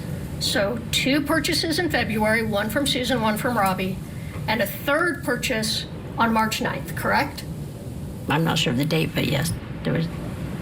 You testified there was a purchase March 9th, correct? Correct. All right. No. Your Honor, Foundation, I'm sorry. I need you to be more specific about when you say you testified. All right, let's bring in trial attorney Aaron Reed. Kouri's mannerisms in court, at that point, well, when Carmen said, oh, I always drove without a driver's license, she gave like maybe I'm misinterpreting it, but like oh my gosh, this woman thing. That's not gonna fly. You're accused of murder, and I don't know. It seems like Carmen is, the more they keep her on, the more jurors are going to kind of like her, or at least think, you know what, this lady's actually telling her version of the truth. And the only thing the state needs is you gave her fentanyl. That's it. That's right. And I think now it's starting to really get into some sort of desperation to try to impeach her credibility, saying that, oh, well, my license was suspended. I didn't drive. And then she's driving up a mountain or down the mountain, whatever it is. Yes, okay, that's impeachment evidence, but that's really not very strong impeachment evidence. And if that's what the defense has to try to discredit this woman, then they are really grasping at straws at this point. And like you said, I think the longer she stays on the stand, the more and more comfortable she's getting, the more and more the jury's starting to actually believe what she's saying. And she's just up there saying it as it is and as it happened. And I can't think of a reason why you would lie if you're Carmen. You're going to come forward and say, I gave this woman the drugs that killed her husband? I mean, what's the upside here? They found her, they figured out where the drugs were came in, and then they said, well, listen, we'll give you immunity if you testify and tell the truth. That's what's coming here. This cross-examination is going on for an eternity. Are they losing ground? Yes, I think they are losing ground. And, one of the biggest things about cross-examination, and something that I certainly practice, is you get the information that you want and you sit down. You don't want to turn a bad witness into a worse witness for you. Get the information that you need and get them off the stand, especially if they're a witness that is bad for your case. If you can discredit them in some way, great. If you can get some serious facts out that'll help push along your defense, great. But the longer you belabor the point, the longer you get into the weeds and start talking about suspended driver's licenses and things like that, things that really don't matter, you're just signaling that you really have nothing. And she doesn't have a reason to lie. Yes, she has an immunity deal, and that is part of the impeachment, but she has to get up there and tell the truth. And that's what she's done so far, from what I can see. Yeah. All right, well, let's get a break, and we'll get back in and watch more of the cross-examination of Carmen on the witness stand, the housekeeper, drug dealer, used to be friend of Kouri Richins. This is the story of the Richins. Eric, a father of 3, met an untimely end, and Kouri, his widow, wrote a children's book on grief. She's also charged now with his murder. He was faced with betrayal and terror. I know her innocence. Is their story a tragic romance? Or a twisted tale of greed? The truth will come out. The Grief Author Murder Trial. Live coverage weekday mornings, 8, 7 Central on Court TV.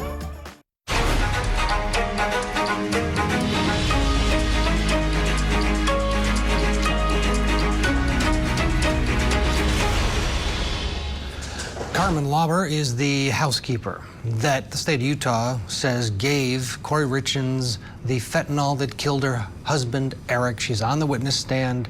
The cross continues. Yesterday you testified that you did a purchase on March 9th, correct? Yes. But back when you were talking to the U.S. Attorney's Office, you also said you did a purchase on March 9th, correct? I don't recall, but... All right, so you don't recall at that time when the third purchase took place? I'm not 100% sure. That was a lot to take in back then. Yeah, I understand. But now you're sure? Yes. How did you become sure? If you didn't know then, why do you know now for sure? My bank account. I'm the one that told those guys there was a check to check my bank account. We tell them the exact dates of everything. Okay, well, in all fairness, you talked about that during these interviews. You decided and discovered there was a purchase March 9th, correct? Correct. All right. So my question is, at that time you said, though, that was the final purchase from Mr. Crozier, correct? Correct. But now you're saying there's another purchase, correct? You've confused me. I'm not understanding. At that time you said you only purchased 2 times from Mr. Crozier, correct? Correct. And now you're saying you purchased 3 times. Correct. All right.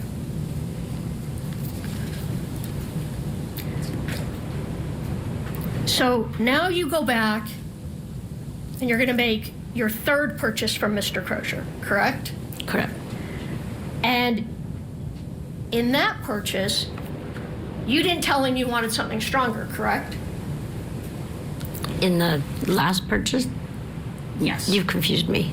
Well, it's kind of confusing because we have a bunch of statements you that bounce they're- back and forth. It's confusing. All right. We're going to talk about in May of 23 when you said there were only 2 purchases from Mr. Crozier. Okay. Okay. The first purchase you said was light green pills. Correct. And then the second purchase, you actually said, just give me the same thing, correct? I don't think those are my exact words. I think he just Okay, let's kept look at purchasing page... through him. I'm sorry. I just kept purchasing through him. Okay, let's look at page 86.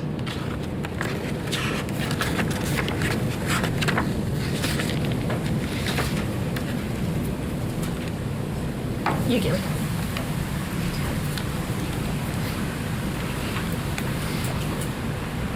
Katie, I need 86.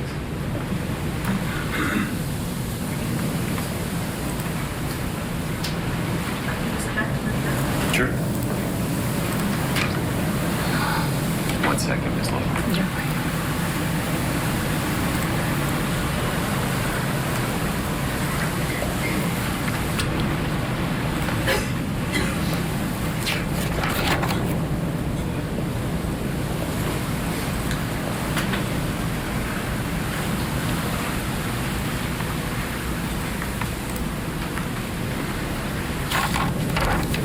Okay.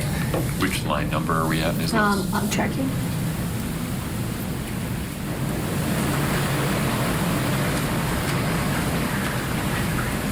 It's where it makes the most sense. Okay, line 8.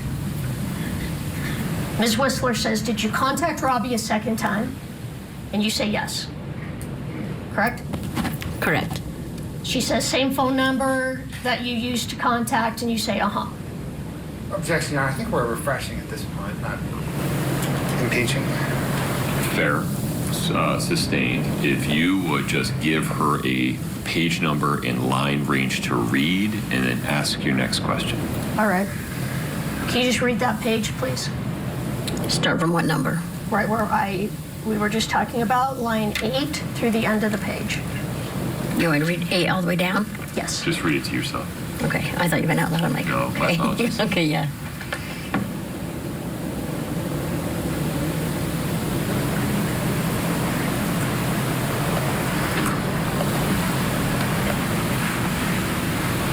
And then will you give me the next page up on the screen, please?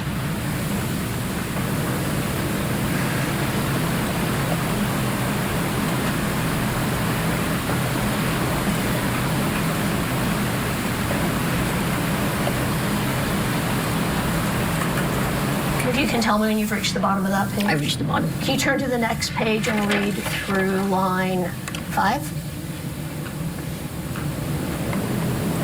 Katie, I need 88. Thank you.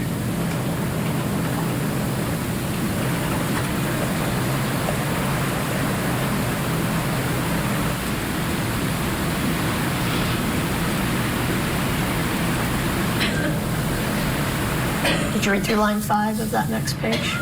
Yes. All right. Hold on. Okay. Okay. Can you see this? Yeah, I can, Your Honor. There's going to be a completeness problem if we get to impeach it. Yeah, well, can we just, okay. That's fair. Ask your next question, Ms. Lewis. I don't have the right page up here. Can you? That's okay. It just has. I apologize for interrupting. Please ask your next question. All right.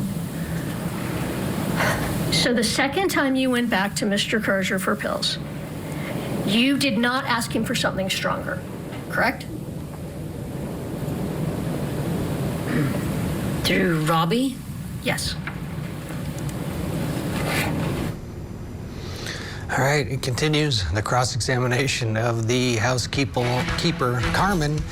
Let's get a break. When we come back, we'll head back to Utah for more testimony in the case against this woman, Kouri Richins.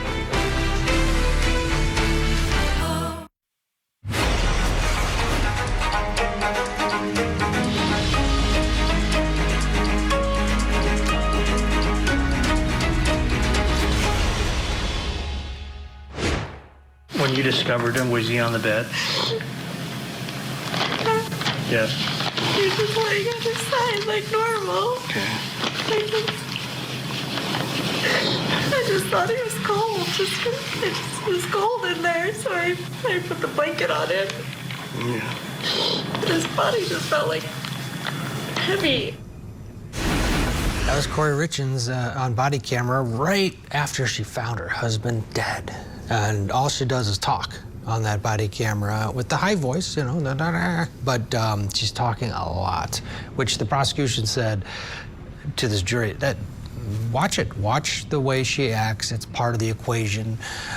They think she poisoned her husband to death with fentanyl back in March of 2022. Why? Because she was in debt and he had life insurance. It could solve all her problems. She could still be Kouri, not only the real estate developer in Park City, but also the widow, the victim. And what a life she would have. It would erase all of her problems. That's what the state says. Defense says, no, this was Eric's problem. He had a drug and alcohol problem, and he accidentally killed himself with fentanyl. We're going to go back to court in just a bit, but first here is a look back at the case against Kouri Richins. No matter if it's a parent, a sibling, or a friend, talking about loss with kids can be a tricky subject. Joining us now is author of Are You With Me? Kouri Richins. A year after her husband Eric died, Kouri Richins began promoting her children's book, which counseled kids on how to deal with grief. In an interview with ABC4, she explained what inspired her to write the book. My husband passed away unexpectedly last year. It completely took us all by shock. 2 months after this television appearance, Richins would be charged in connection to fatally poisoning her husband Eric. She stated that the last time that she saw Eric alive was between 9:30 and 9:45 p.m. She stated that before going to bed, they had had a drink together to celebrate closing on a house for her business. And one of the children had a nightmare, and that the defendant got out of bed and went to be with that child in their bedroom. Around 3 a.m. when she woke, she stated she returned to her own bedroom, got into bed, and felt that Eric was cold to the touch. Based on the interviews that we conducted with those who knew Eric well, all stated that he did not use illicit drugs other than consuming THC gummies on occasion. They knew that he didn't die of a drug overdose that he had caused himself. They knew that he was suspicious of Kouri.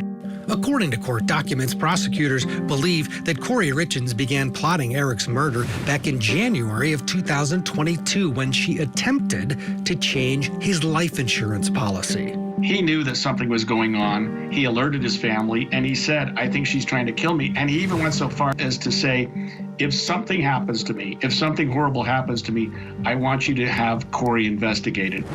Kouri is desperate, greedy, and extremely manipulative. We have watched as Kouri has paraded around portraying herself as being widow, and victim while trying to profit from the death of my brother. She loved Eric. She loved her family more than anything. And anyone that actually knows her knows that she's just incapable of doing that. I just wanted some story to read to my kids. And it's just comforting to them to know that, you know, they're not living this life alone. Like, Dad is still here. It's just in a different way. All right, let's head back to the courtroom now. We're watching this eternal cross-examination of the housekeeper / drug dealer, Carmen Lauber. Confused on what purchase we're on. Okay, we just read it. Let's go back and read it again. You're confusing. Page 86. Okay.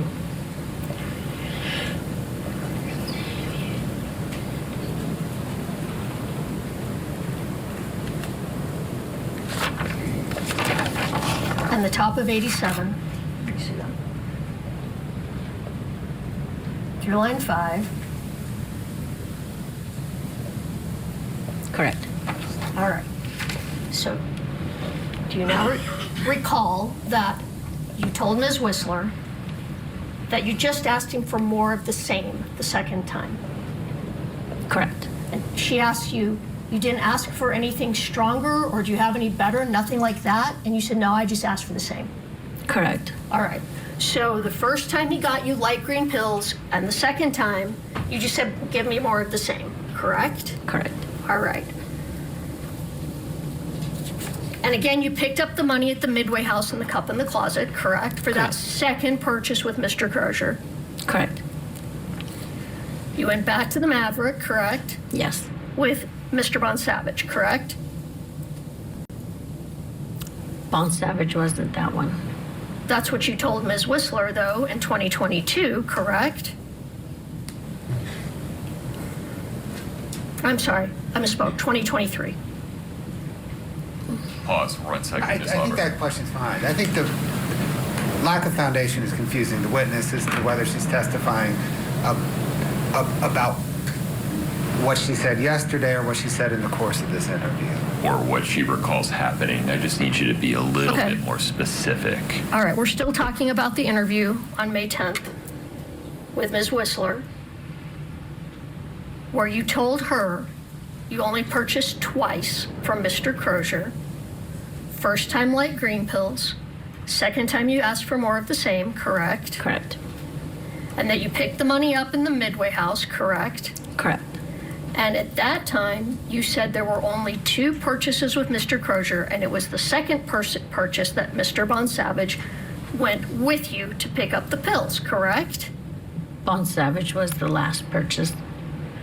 Right, but the Ms. 20... Lauber, pause for a moment. Ms. Lewis's question is, do you recall saying that you went with Mr. Bon Savage to, forgive me, what's the name of the woman from the vet?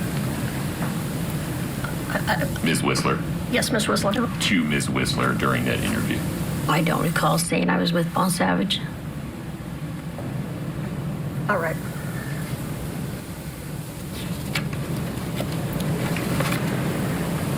Carmen,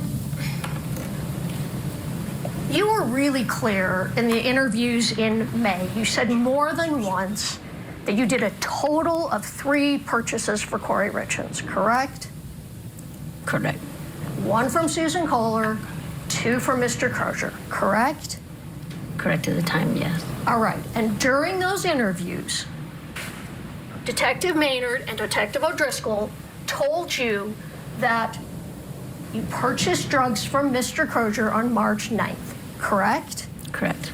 And you still said there were 3 purchases. So at that time, you were telling them in your interviews, I had a purchase from Susan Kohler in February, correct? Correct. A purchase from Mr. Crozier in February, correct? And a purchase from Mr. Crozier on March 9th, correct? Correct. And at that time, that was it. You said in these interviews, that's it. Those were the purchases I did for Ms. Richins, correct? Correct. All right. So that's what we're talking about right now. I know you've changed your story, and you're now saying there was another purchase, but we're talking about what you told them a year after these events. Is that, do you understand? Yes. Okay. So, you meet with the U.S. Attorney's Office on May 10th of 2023, correct? I'm not sure of the date, but All right, well, you get me confused on the dates, but let me just show you. Maybe this will help.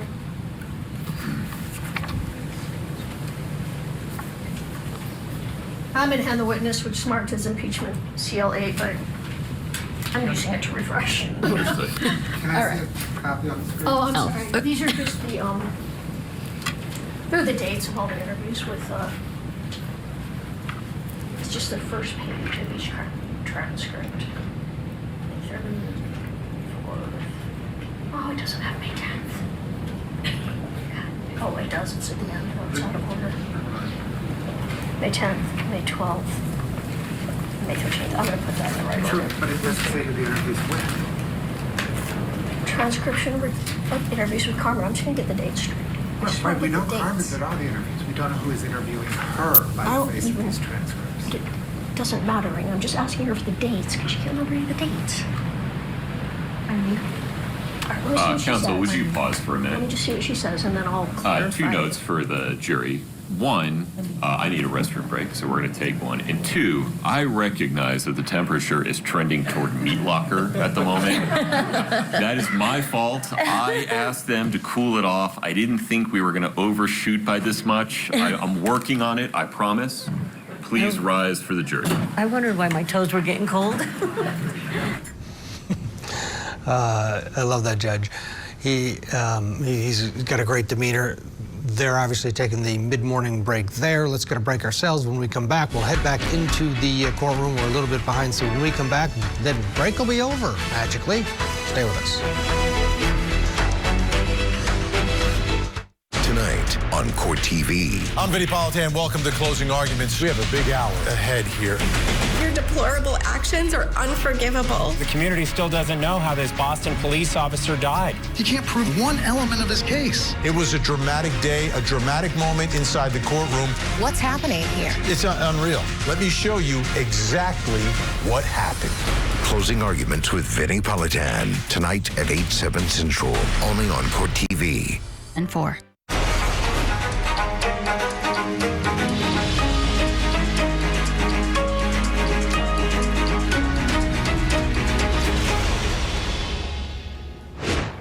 Back to court in just a minute. First, quick look at the other cases we're tracking on this Friday at Court TV. In Michigan, the case against Dale Warner winding down. Prosecutors called their final witness to the stand. The state expected to arrest very soon. In Georgia, the defense's case has begun in the Gave My Son a Gun murder trial for Colin Gray. He, of course, is accused of giving his son Colt the gun used in a deadly high school shooting that left 4 dead. Right now, Colin is on the witness stand.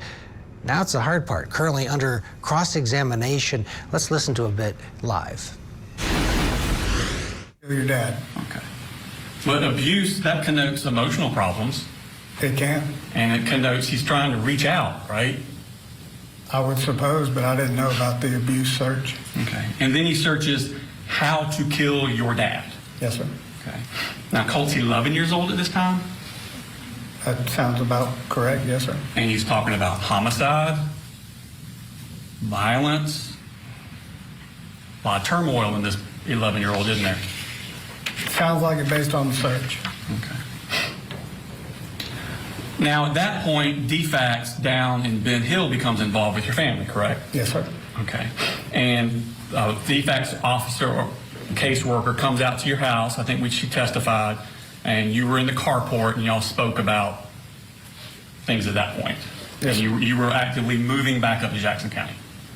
So at that time, I had received a job offer, and I had left Fitzgerald to take the job in Atlanta and was solo up here for a couple of months by myself. Okay. Well, my question was, Right, that's a live look in of the defendant on the stand. We're continuing to check on this throughout the day. And you can watch Colin Gray on the stand if you'd like. Head to courttv.com, then you'll be directed to our live stream.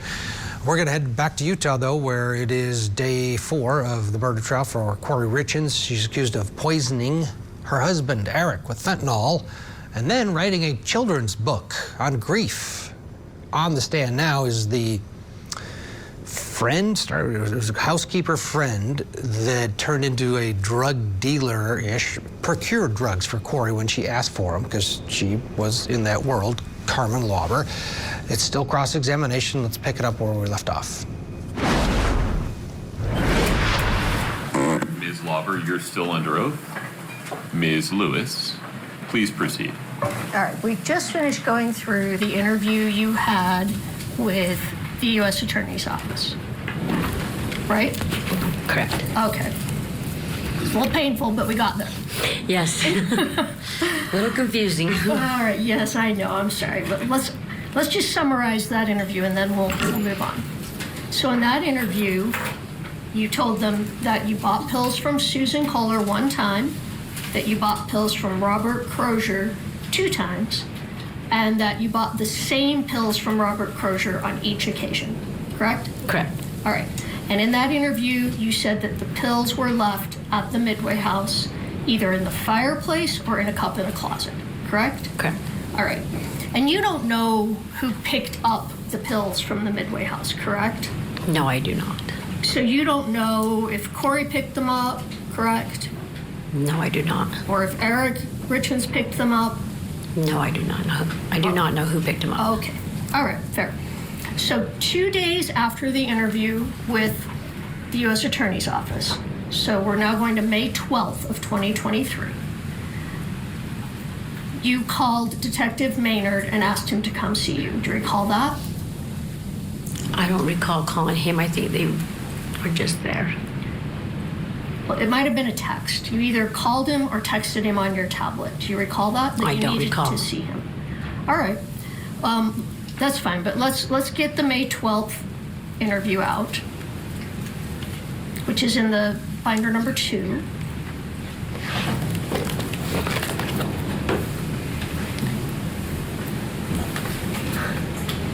All right. May 12th. Move this one so it doesn't fall. You know, I'm going to take that out of your way. Okay. I think we're done with that one. Okay. Okay? Okay. Now, May 12th, what page? No page yet. I just want you to have, Oh, that's the interview we're going to talk about. Okay. Right now, okay?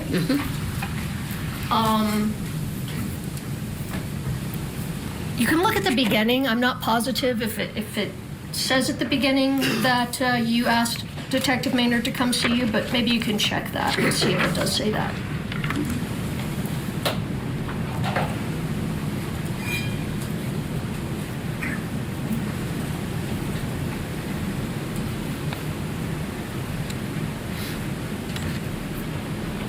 And if not, that's all right. yeah, it doesn't say that I asked to see him. They were already there. All right. So either way, you talked to him on May 12th.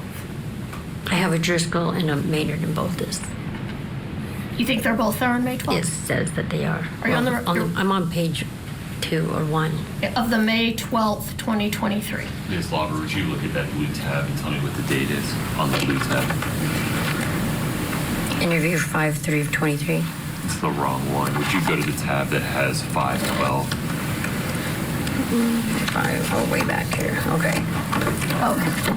Now that might make sense now. Okay, thank you. Wait for Ms. Lewis's question. Okay. All right, well, go ahead and look at the beginning again, and like I said, see if it indicates if you asked him to come see you.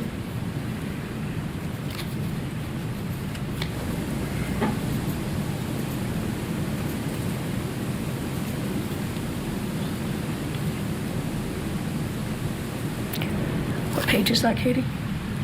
Page 3.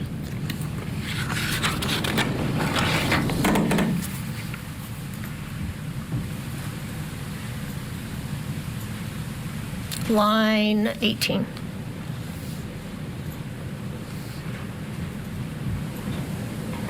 Okay, correct. All right, so you asked Detective Maynard to come and visit with you that day. Correct. All right. And part of the reason you wanted to talk to him is you were very worried about being charged federally. Fair? Actually, he was shocked that they were there. What do you mean? Because I told him I had just met with some feds, and he's like, "You did." So he acted shocked that they were even there. Okay. You still, though, were telling him you were worried about it.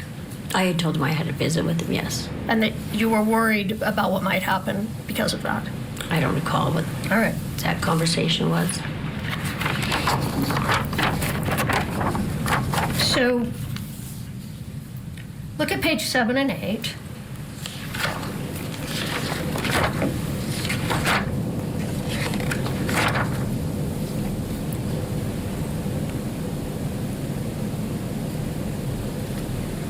Seven and 8. The bottom of 7. Okay. Oh, I can't see the top, Katie.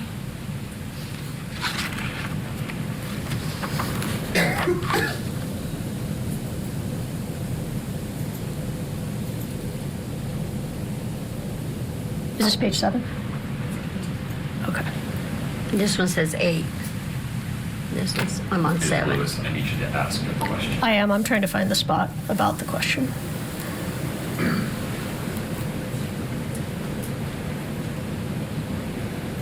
All right. So on page 8, you're talking with Detective Maynard again about getting it laid out for you. correct?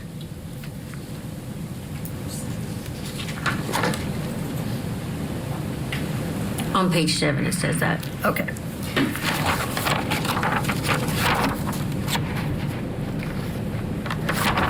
And that's because up to this point, they'd been explaining to you what had happened, correct?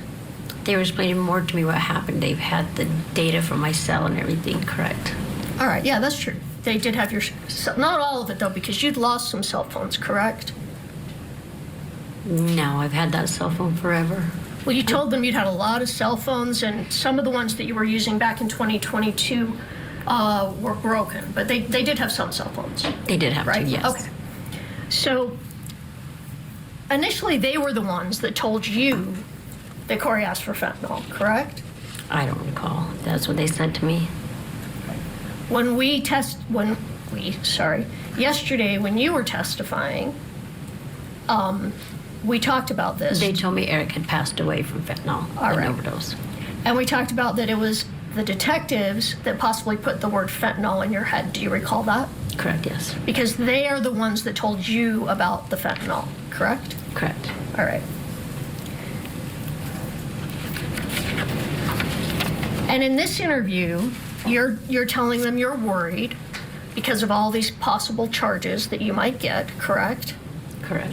And Detective Maynard says that the goal is to convict Kouri for aggravated murder.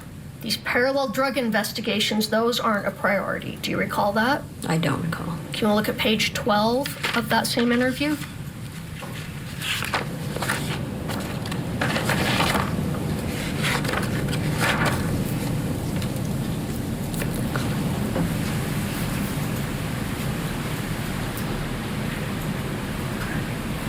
It's at the top? Yes, correct.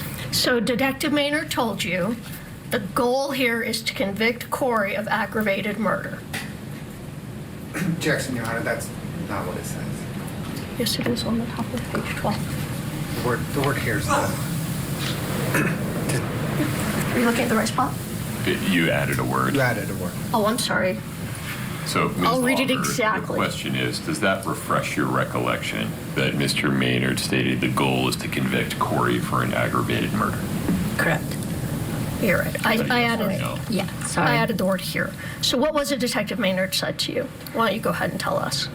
It says the goal is to convict Kouri for an aggravated murder. And then he said, the rest of that. All right, the cross continues. Let's bring our guest in for the hour, trial attorney Erica Rose Sanders. She's in Houston, Texas. Erica, good to see you. What's your overall take on this case against Kouri Richins, how the state is doing, and any other observations you have? Well, I definitely think that she will get a guilty conviction. And other than that, I think the state is doing a good job. The prosecution's doing a good job. And I feel that the people of Utah are kind of annoyed with everything that's going on, that it's wasting a lot of their taxpayers' dollars and things like that. Well, it's been a long haul since Eric's death, and here we are, and getting to this point has been arduous and costly, no doubt. But sometimes justice costs some money. This cross-examination is going on and on.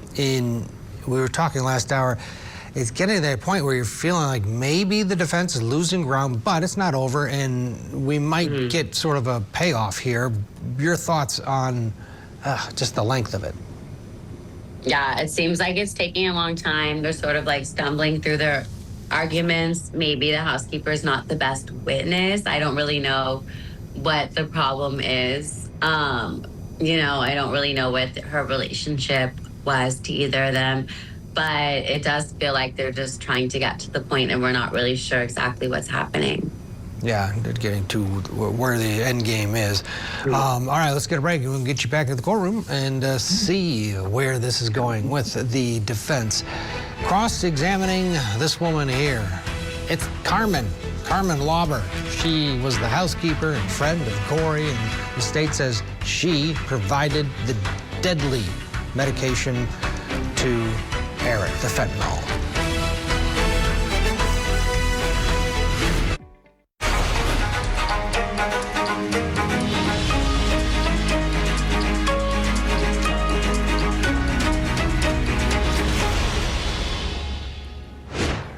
Welcome back to Court TV Live on this Friday. Good to be with you. We're in Utah for the Kouri Richins murder trial. The children's book author accused of poisoning her husband, facing a life sentence if convicted. Let's go back into the courtroom now. The housekeeper still on the stand.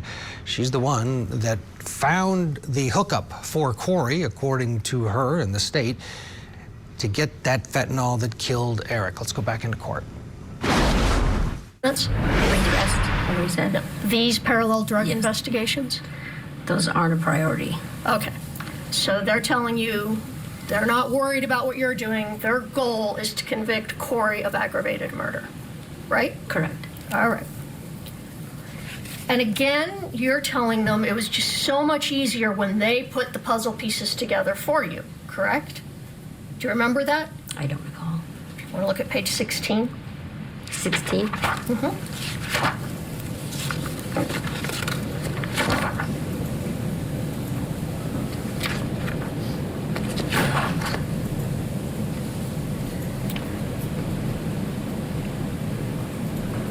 She at the top? Yes. Okay. Line 3? Right. Yes. Does that, so now do you remember you talked about them putting the puzzle pieces together? Correct. All right.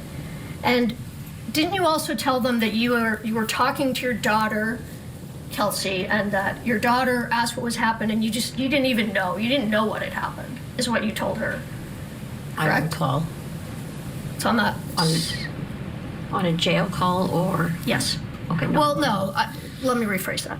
That you were telling Detective Maynard that you had been talking to your daughter, and you were like telling her, I don't even know what happened. Correct? I don't recall. All right, let's look at page 16.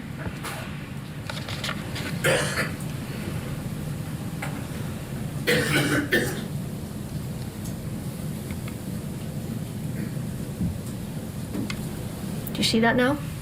At the very bottom, yes. Okay. So you said your daughter had asked you what happened, and you're like, I don't even know. Correct?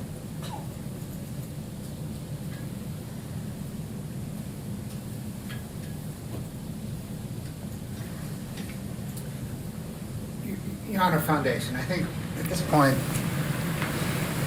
counsel's using this portion of the transcript to refresh a witness's recollection. I think the next question should be, does this refresh your recollection? She's still reading, so I wasn't quite sure. But are you done reading that? The objection is sustained, and also we're having pronoun and article trouble here. I'm really not sure what this is about. If you can be just specific and provide context in your question. So this is while you're still talking about, laying the pieces together and all of that. And You have to ask her if that's her memory. do you remember that, well, we just talked about it. You remember that you had spoken with Detective Maynard about, putting the puzzle pieces together. That made it easier when they laid it out. We just talked about that a minute ago, right? Correct. And then you told him, look at line 16. Ms. Lewis, I sincerely don't want to interrupt you. You have to ask her if she recalls. You cannot ask her. I thought she said yes, she did recall. Then there's no reason to go to. Oh, well, haven't asked her if she recalled the second part. Then that's why you can't just read from it. So, yeah. So do you, I think I asked this, but let me ask it again. Do you recall telling your daughter, or not telling your daughter, do you recall telling Detective Maynard, yes, I talked to my daughter, she asked me what was going on, and I said, I don't even know, or something to that effect? I don't recall that. Okay, so if you look at line 16 through line 23. Read that to yourself, Ms. Lauber, and then wait for the next question. Okay.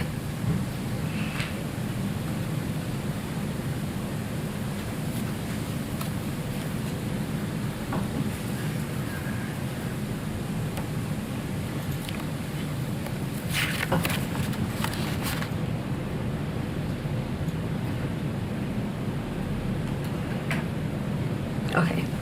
All right. Do you remember now that you said that? Correct, but I'm confused on what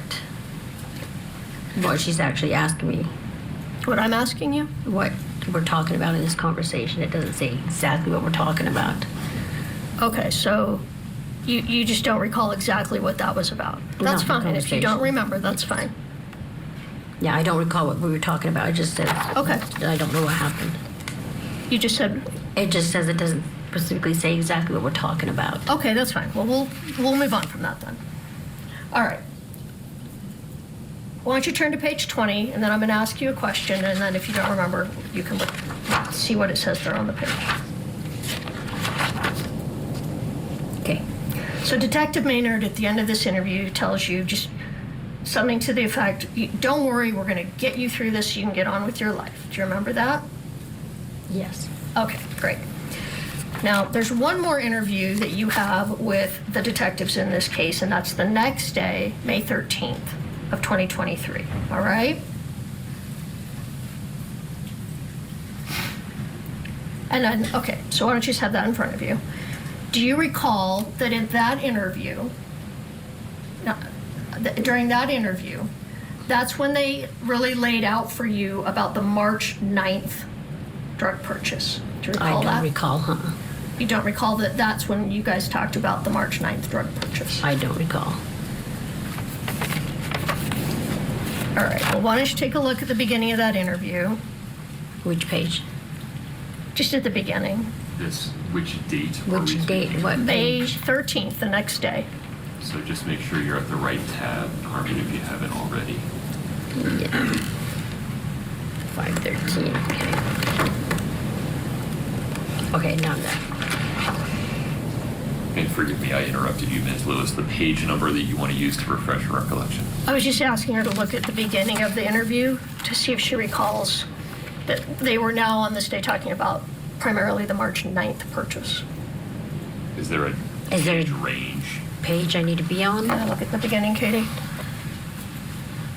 I think it's right at the beginning. Okay, very tedious, going back and forth. The judge interjecting to try to move things around, along here. Erica Rose Sanders watching along with this. The jury notices all of this, and your take on this sort of, I wouldn't call it disorganization. It's just difficult. She's just a difficult witness on the stand to get information out of, but when the judge is leading you around, it's not a great look, is it? No, I don't think it is. And yeah, maybe this will go well for the defendant because she isn't being an ideal witness and it is hard to get information out of her, for sure. Yeah, we'll see if it works out for or against her as we move along. All right, let's get a break. When we come back, we'll head back into the courtroom for more testimony, more cross-examination of Carmen Lauber. Stay with us. This is the story of the Richins.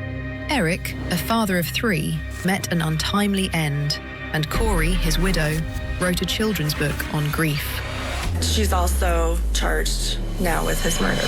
He was faced with betrayal and terror. I know her innocence. Is their story a tragic romance? Or a twisted tale of grief? The truth will come out. The Grief Author Murder Trial. Live coverage weekday mornings, 8, 7 Central on Court TV.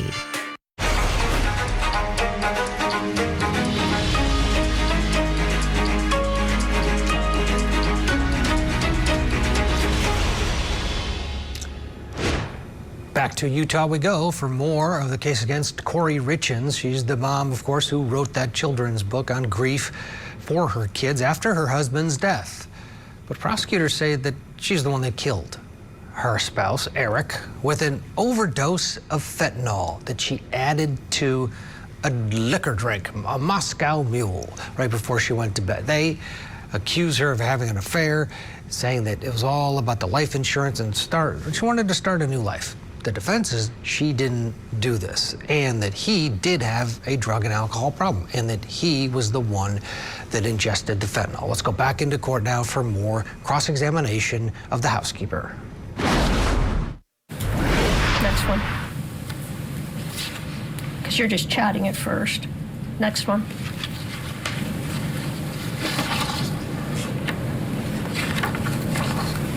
Okay, well, let's start here on page 5. Okay. This is when they tell you that they've met with your friend Nick Bonsavage. Do you recall that? No, I don't recall them. Do you recall, let me ask it this way. Do you recall conversations with Detectives Maynard and Detectives O'Driscoll where you talked about they had talked to Nick Bonsavage about the last purchase that he went on with you? I don't recall them saying that they talked to Nick yet. All right, well then take a look at page 5, line 9, 10, 11. Does that, take a look at that.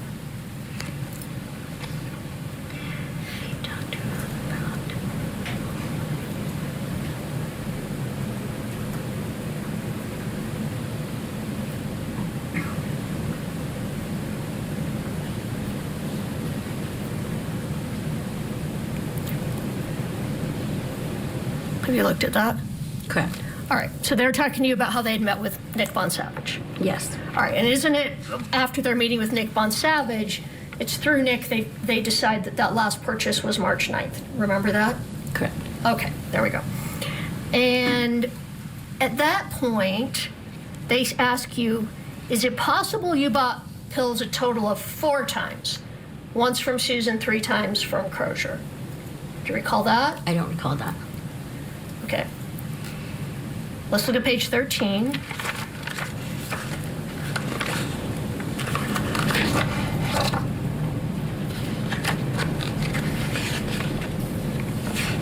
Okay, I'm on the page.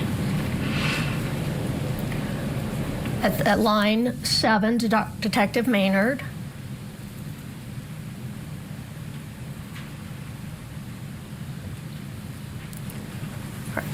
Okay. He asked you if there's a 4th trip, correct? Correct. And you said absolutely not. There were only 3, correct? Correct. All right. And then you've told them again in that interview, I just know totally there were only 3 total purchases. Do you recall that? I don't recall. All right. Let's go to page 29.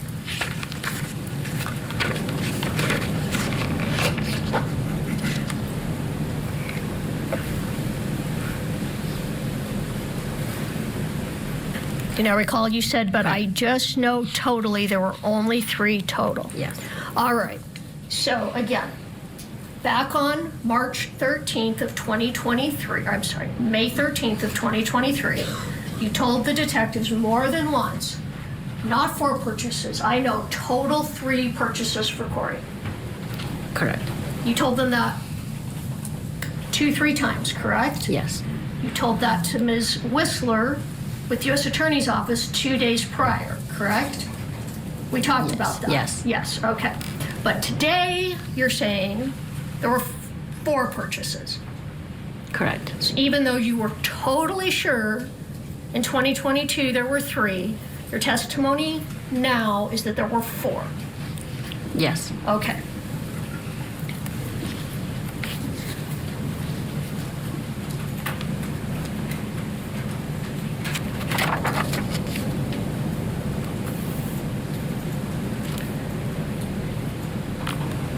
All right. At the end of that interview, I think it's page 30. And let me ask you if you remember before we read that. They tell you that they're going to bring you a timeline of everything that happened. Do you remember that? I don't recall. Okay, do you want to take a look at page 30? It's line 16, well, line 11 through 18, oh, 19.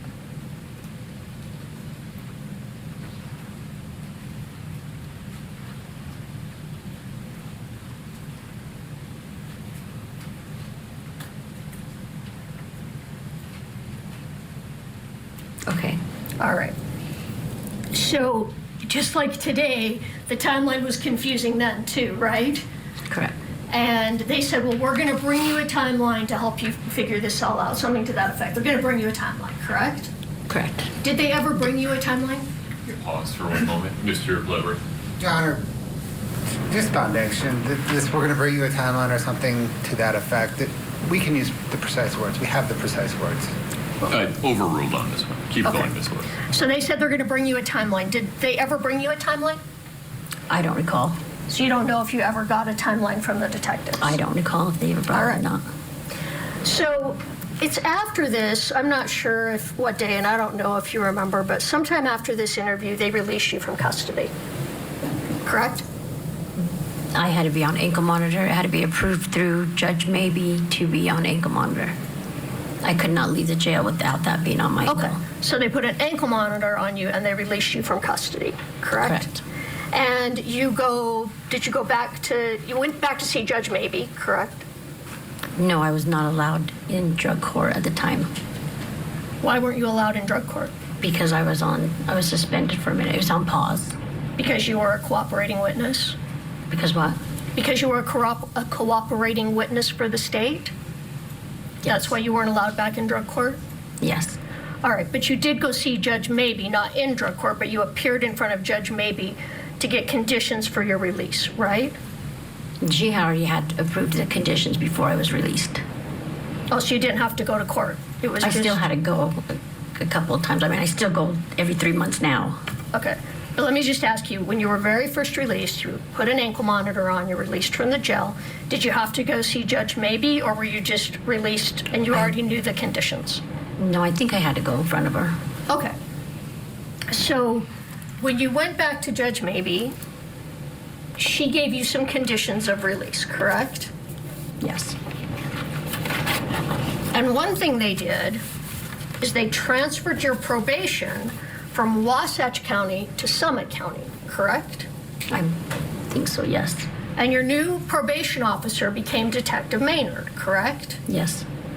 All right. So he's now your probation officer. You testified yesterday that you only talked to him a few times after these interviews in May up until today. I text him every morning still. I still have to check in with him. Oh, all right. You didn't tell me that. So you text him every morning to check in with Detective Maynard? Correct. To tell him what? I just have to send him a text saying good morning, and he responds back, Lauber, that's it. Okay. Does he drug test you? He was in the beginning. How long did he continue to drug test you? I don't recall. Do you recall the last time you were drug tested? No, I don't recall. Has it been more than a year?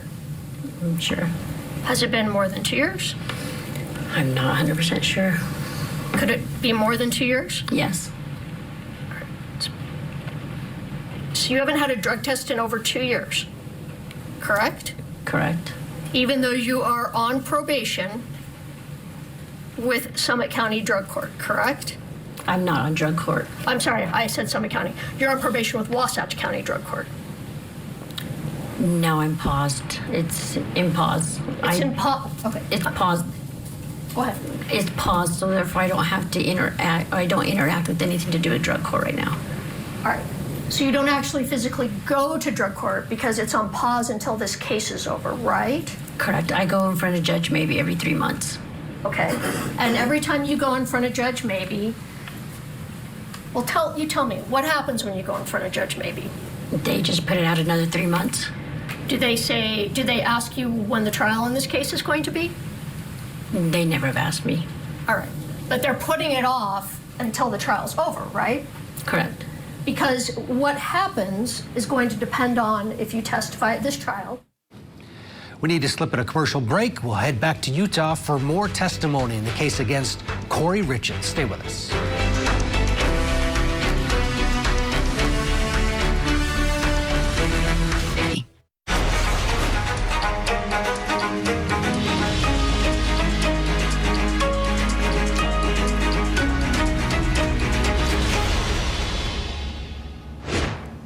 Welcome back to Court TV Live. I'm Matt Johnson. I'll be your host for this hour. We begin this hour in Utah for day 5 of testimony in the Kouri Richins murder trial. Richins is accused of killing her husband, Eric, with a deadly dose of fentanyl. Prosecutors say that she killed him because she owed millions of dollars in failed real estate investments and needed his life insurance money to run off with her boyfriend. On cross right now is the Richins' longtime housekeeper who claims that she sold drugs to this defendant. Let's get you back into court. All right, but they're putting it off until the trial's over, right? Correct. Because what happens is going to depend on if you testify at this trial, correct? Correct. And if you testify truthfully at this trial, then you are not going to go to prison, correct? Correct. And it's the people here at this table that decide if you've testified truthfully, correct? Objection. Sustained. Well, who makes the decision if your testimony was truthful? I have no clue.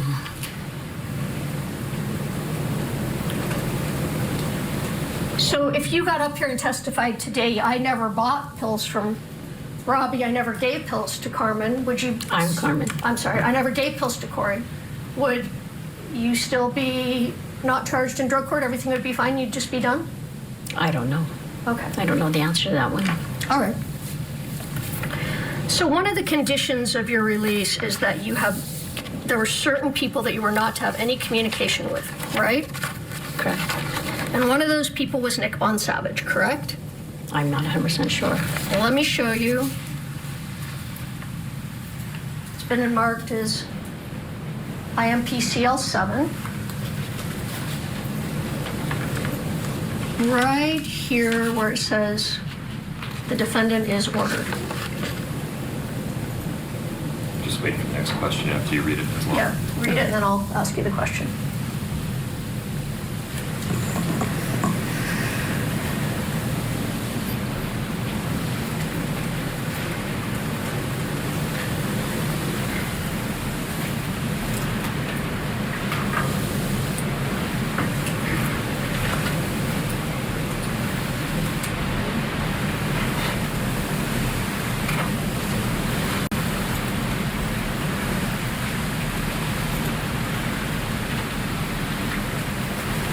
That is correct. So one of your conditions was that you were not to have any contact with Nick Bonsavage. Correct. You weren't to talk to Nick Bonsavage. Correct.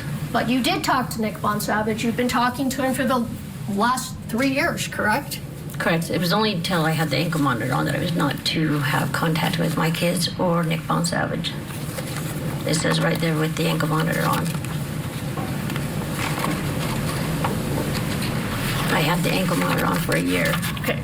That's not what that says. And maybe I misread it. I think you misread it. So these But were... Ms. Lewis, we're asking her about her recollection, so if you'd follow up on that. All right. So your recollection is it was only when you had the ankle monitor on you couldn't have contact?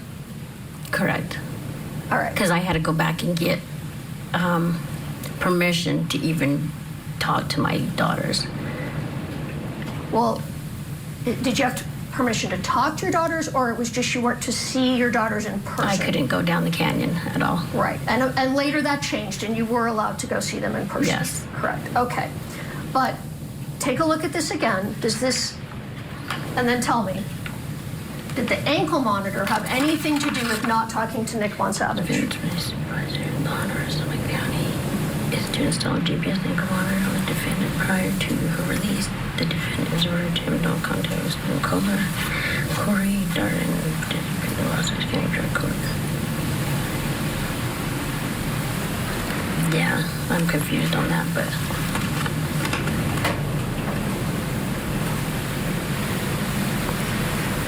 So it doesn't say in there that the ankle monitor is connected to not having conversations with Nick Bonsavage, fair? I think that's where I was confused, where it combines in the top to the second sentence. So you weren't to have conversations or contact with Nick Bonsavage? Correct. But you have had conversations with him throughout the last 3 years. He's your best friend, right? Correct. And you talk to him, I don't know that you talk to him a lot anymore, but you talk to him all the time at first. Yes. All right, so you didn't pay any attention to that condition? No, I don't think I recall talking to Nick until he graduated drug court. Because it says that I'm not supposed to have any contact with any people in drug court. Right, but Nick graduated from drug court before you were even arrested in April of 2023, I'm not quite correct? sure when he graduated. All right. If in fact he did graduate by April of 2023, you still weren't to have contact with him because he was a witness in this case, correct? Oh, I don't recall that. All right, I'm just going to ask you one more time. It says here you're not supposed to have contact with him, correct? Correct. And you have had contact with him throughout, correct? Throughout a couple of years, yes. Okay.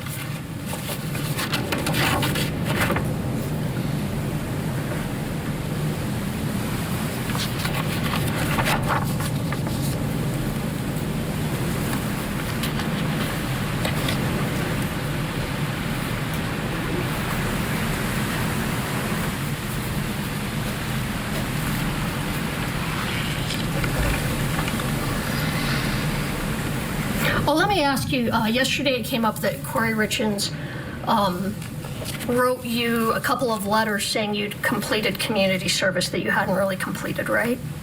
Yes. You asked Kouri to write those letters for you, correct? I asked Kouri if she could, yes. All right, so you asked her, even though I haven't done community service, will you write letters saying I did?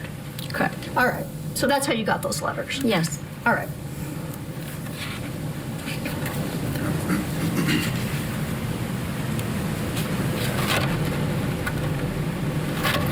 So, Carmen, isn't it fair that you really don't have a memory about what happened in February and March of 2022?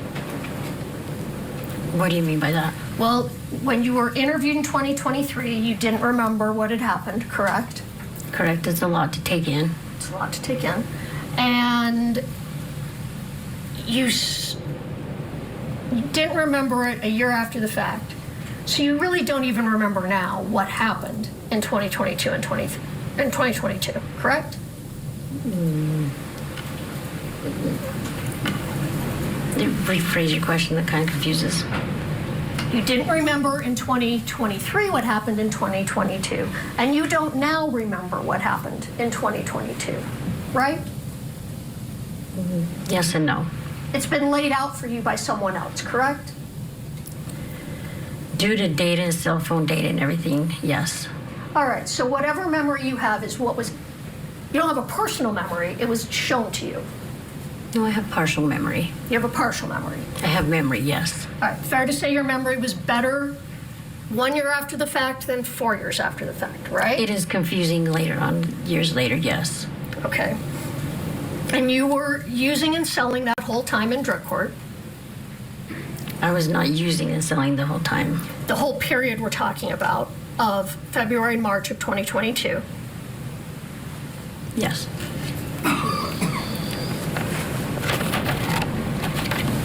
Kouri never once asked you for fentanyl, correct? No, not correct. I mean, yes. Wait, you confused me. Can you answer the question again? Kouri never asked you for fentanyl, true? I had told her that that's what Robbie had, and she said, okay, go ahead and get it. All right. Let me ask the question again. Kouri never asked you for fentanyl, true? Yes. All right. And you bought prescription Oxycontin from Susan Kohler, correct? Correct. You got light green pills from Crozier sometime in February of 2022, correct? Correct. And then you went back and said, give me more of the same, correct? Correct. And the last time you went back was after Eric Richins died, correct?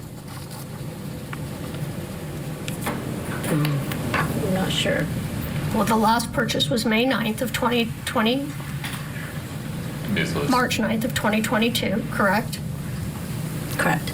After, and you know Eric died on March 4th, correct? It was March 5th he passed away? Well, I think it was March 4th, but either way, Sure. the pills were after he passed away, correct? All right. And again, a year after the fact, you said numerous times, I bought pills from Mr. Crozier twice, correct? Correct. Now you're saying 3 times, 4 years later, correct? Correct. Because that's been told to you because of some data you saw, correct? Yes, correct. But you don't remember that? No, I don't recall. Okay.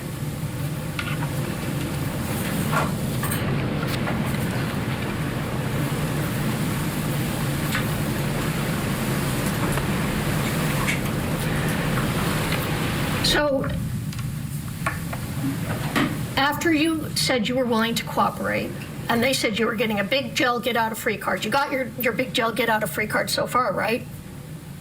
Correct. Because you have not been in jail for the past 3 years. Correct. And you haven't had to go to drug court anymore, correct? Correct. And all you do is wait to see how your testimony goes to find out what happens, correct? Correct. You're not being drug tested, correct? Correct. Even though you're on probation, correct? Correct. And your probation consists of, in the morning, you say hi to Detective Maynard, and he says Lauber. We just text back and forth. If I'm leaving town, I tell him I'm leaving town. If I'm here, you know. Okay, so you tell him if you're leaving town. I still keep tabs. He still keeps tabs on me no matter where I'm at. He has my work schedule. He has everything. He does have your work schedule. Yes. And you've been allowed to move to Las Vegas, correct? Yes. So, because of your cooperation, you got out of going to drug court, correct? Correct.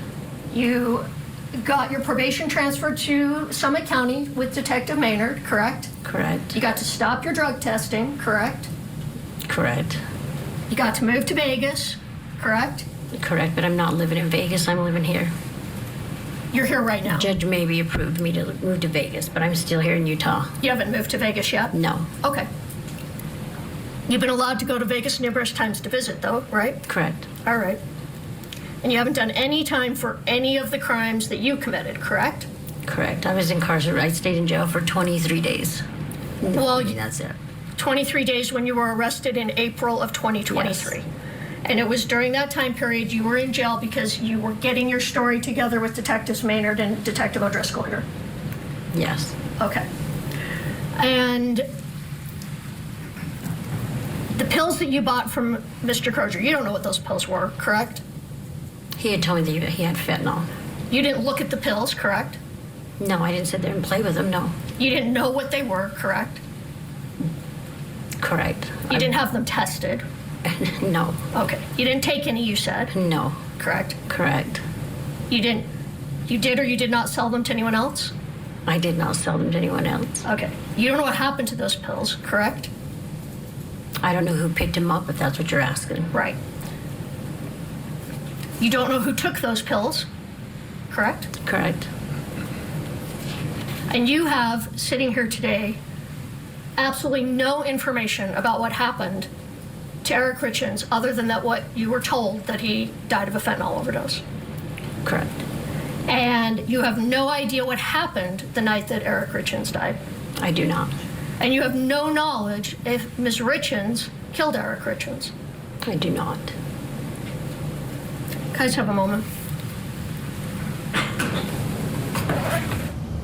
And that's going to wrap up the cross there. Let us know what you think on social media. Coming up, the housekeeper on redirect. Plus, in Georgia, the father of the alleged high school shooter takes the stand in his own defense. We'll have highlights. This is Court TV Live, your front row seat to justice. This is the story of the Richins. Eric, a father of 3, met an untimely end, and Kouri, his widow, wrote a children's book on grief. She's also charged now with his murder. He was faced with betrayal and terror. I know her innocence. Is their story a tragic romance? Or a twisted tale of grief? The truth will come out. The Grief Author Murder Trial. Live coverage weekday mornings, 8, 7 Central on Court TV.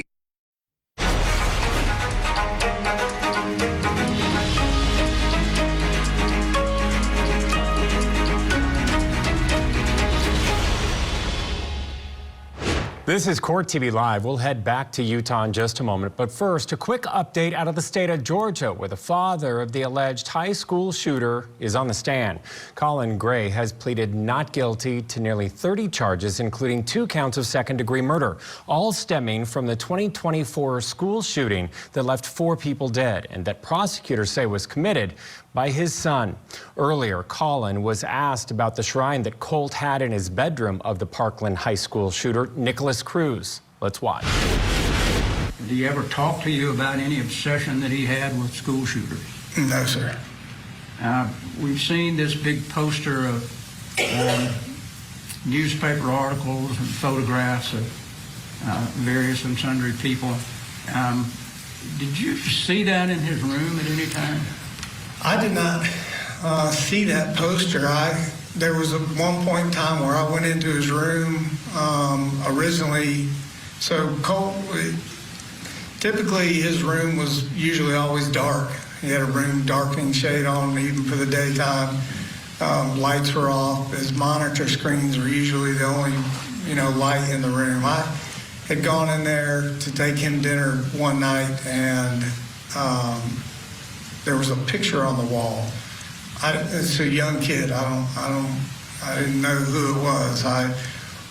We had been we always talked about bands and different things, and he always would say I was old, and I would tell him that band members we talked about, their kids are starting bands. And I was like, man, who is that? He was like, you don't know who that is? I'm like, no. I said, I think that's that kid's son from Green Day, like the band. And he laughed. I'd never seen that picture before, didn't know who it was at all, and that's kind of where the conversation ended. We'll continue to bring you updates on air and online throughout the day. But let's do this. Let's bring us back to Utah now for day 5 of testimony of the Kouri Richins murder trial playing out there. The defendant accused of killing her husband with a drink spiked with a deadly dose of fentanyl, then writing a children's book about grief to gain sympathy.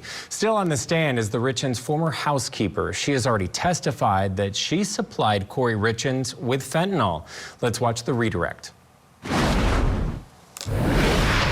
Was that your personal physician that you consulted with? In drug court, yes. They provided one through Wasatch Mental.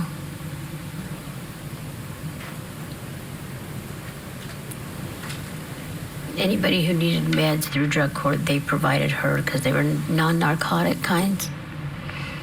Understood.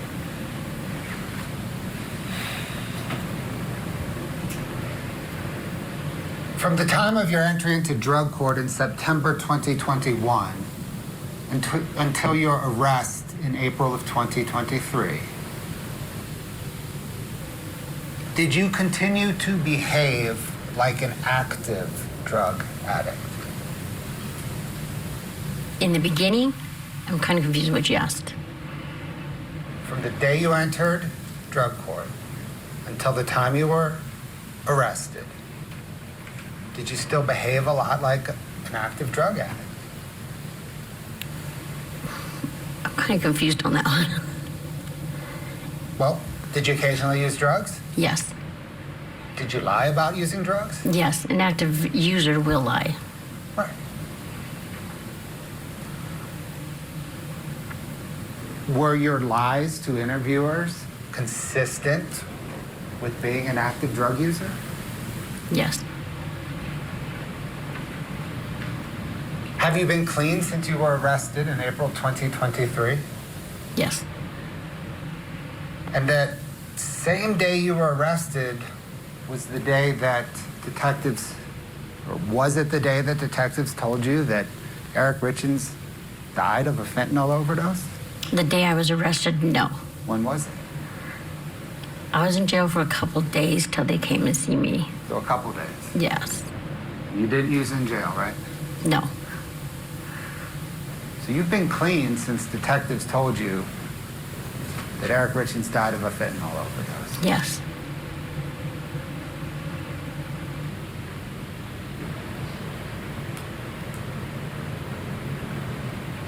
Has your memory become cleaner? Sorry, has your memory become clearer since you've been clean? Yes. Has your memory become clearer as you've had more clearer as it relates to everything we're talking about here? Yes. Has it become clearer as you've had more time to process your involvement in Eric Richins' death? Yes. Has your memory become clearer as you've reviewed phone records, photographed Facebook messages, and other materials with your attorneys? Yes. Are there times, though, you still get confused about dates? Yes. And are there times you still confuse details between various drug buys? Yes. In the 6 or 7 interviews with detectives O'Driscoll and Maynard, did those detectives repeatedly stress to you their need to corroborate any information that you provided? Yes. And did you repeatedly stress to them how much you loved Eric and how much he did not deserve what happened to him? Correct.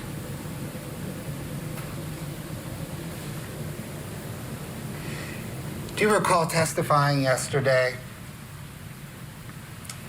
and again today actually, where detectives said that you could get a big, giant get out of free jail card? Correct. Do you recall what you said to detectives immediately after that? I don't. If I were to show you a transcript of that interview, would that refresh your recollection on that point? Yes. Scott, can you please publish 8-59, page 113, lines 11 through 15? Ms. Lauber, if you could read that and then let me know once you've read that. Okay, I'm done. I'm done. Does that refresh your recollection? Yes. After detective said, do you realize you could get a big get out of jail free card? What did you tell them? I told them that even if that was the case, I felt like I still needed to step up and take accountability if this is really what happened to Eric. Thank you.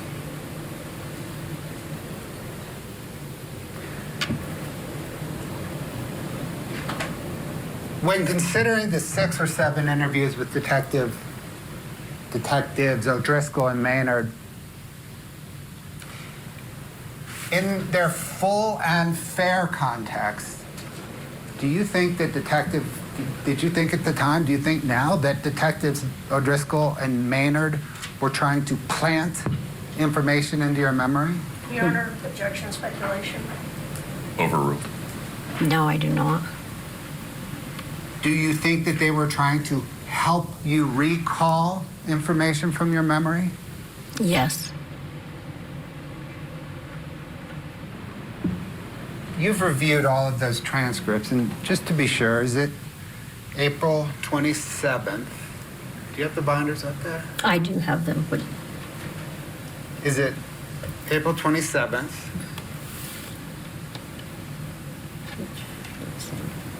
You may need to help her out. Well, that's okay. We've touched them all. We don't have to review them. yeah, that's the one. Were all of those transcripts accurate? Transcripts of your interviews with Detectives O'Driscoll, Maynard, and Miss Whistler? Yes.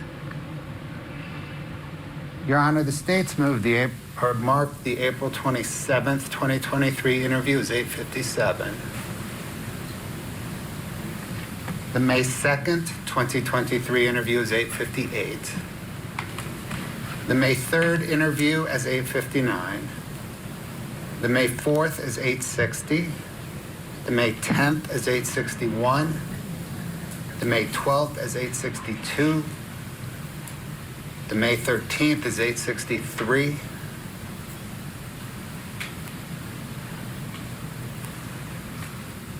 The state moves 8:57 through 8:63 into evidence. Your Honor, we object. We haven't had a chance to go through these transcripts. They're loaded with hearsay. So unless there's time to go through and redact and determine what's hearsay and what's not hearsay, we're going to object. Yeah, I'm going to not rule on that motion at this time. There are multiple rules of evidence we need to have a conversation about there. So, All right, while they do that, let me bring in my guest for this hour. Watching along with you at home, we have trial attorney, friend of the program, Mackenzie Joy Brennan. So a lot to talk about. This is the state's star witness, but did she do the trick for the state's case in chief? You know, she has memory issues, she has that immunity deal, she has that drug past, and she couldn't put the drugs in Kouri Richins' hands. Your thoughts? Yeah, it's interesting. I was thinking that the redirect was going pretty well in a succinct way, that we're addressing all the memory issues until the moment that he said, "You loved Eric," right? Because the first thing I thought about when they brought that up is, well, maybe then she has an impetus to convict the person that she thinks is guilty, even if she didn't necessarily make all the connections that they want her to have made. So that's interesting. We'll see where it goes from there. I thought that the cross-examination, while it started out strong, and I think the substance of it was very strong, the attorney got a little condescending, and I think if she was trying to call attention to the memory issues, you know, as if to say, maybe this person doesn't mean to lie, but their memory is damaged or flawed or affected by drugs. They could have done better signposting to indicate that, and maybe showed some compassion, you know, almost pity that you don't have a great memory, do you? You can't remember the date that this happened, and you can't remember the date that this happened. But instead, the attorney was getting frustrated as this droned on and into the nth hour. And I think maybe she should have taken a cue from her own feeling that everybody was feeling that way. Yeah, you know, and she definitely shows more emotion than this defendant when she's up there testifying about the victim in all of this, Eric Richins. And, you know, why she shares that guilt, maybe the defense should ask her a little bit more questioning along those lines. Let us know what you think on social media at Court TV and at Matt Johnson News. Mackenzie, thank you. We are going to be talking to you throughout the hour, but we do have to take a short break. Coming up, more testimony from the housekeeper of the Kouri Richins murder trial that's playing out there in Utah. This is Court TV Live, your front row seat to justice.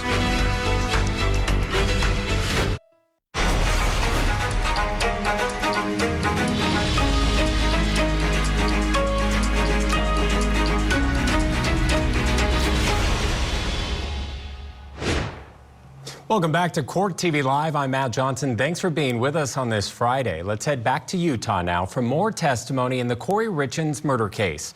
Richins is accused of killing her husband, Eric, for millions of dollars in insurance money by spiking his drink with fentanyl. Prosecutors say she then wrote a children's book after his death to get sympathy. Still on the stand on redirect is the Richins' former housekeeper. Let's watch. Can we have that legal discussion during the lunch break? Yes. Because it may impact additional redirect. Understood. Ms. Lauber, at bottom, did you purchase drugs at Kouri Richins' request 4 times? Correct. Did you deliver drugs either hand to hand or by placing them somewhere at Kouri Richins' request to Kouri Richins 4 times? Correct. Did you testify yesterday and today truthfully to the best of your recollection? Yes. What do you think happens to you if you did not testify truthfully? Everything I have on would be revoked. And what happens then? I go to prison. For how long? A long time.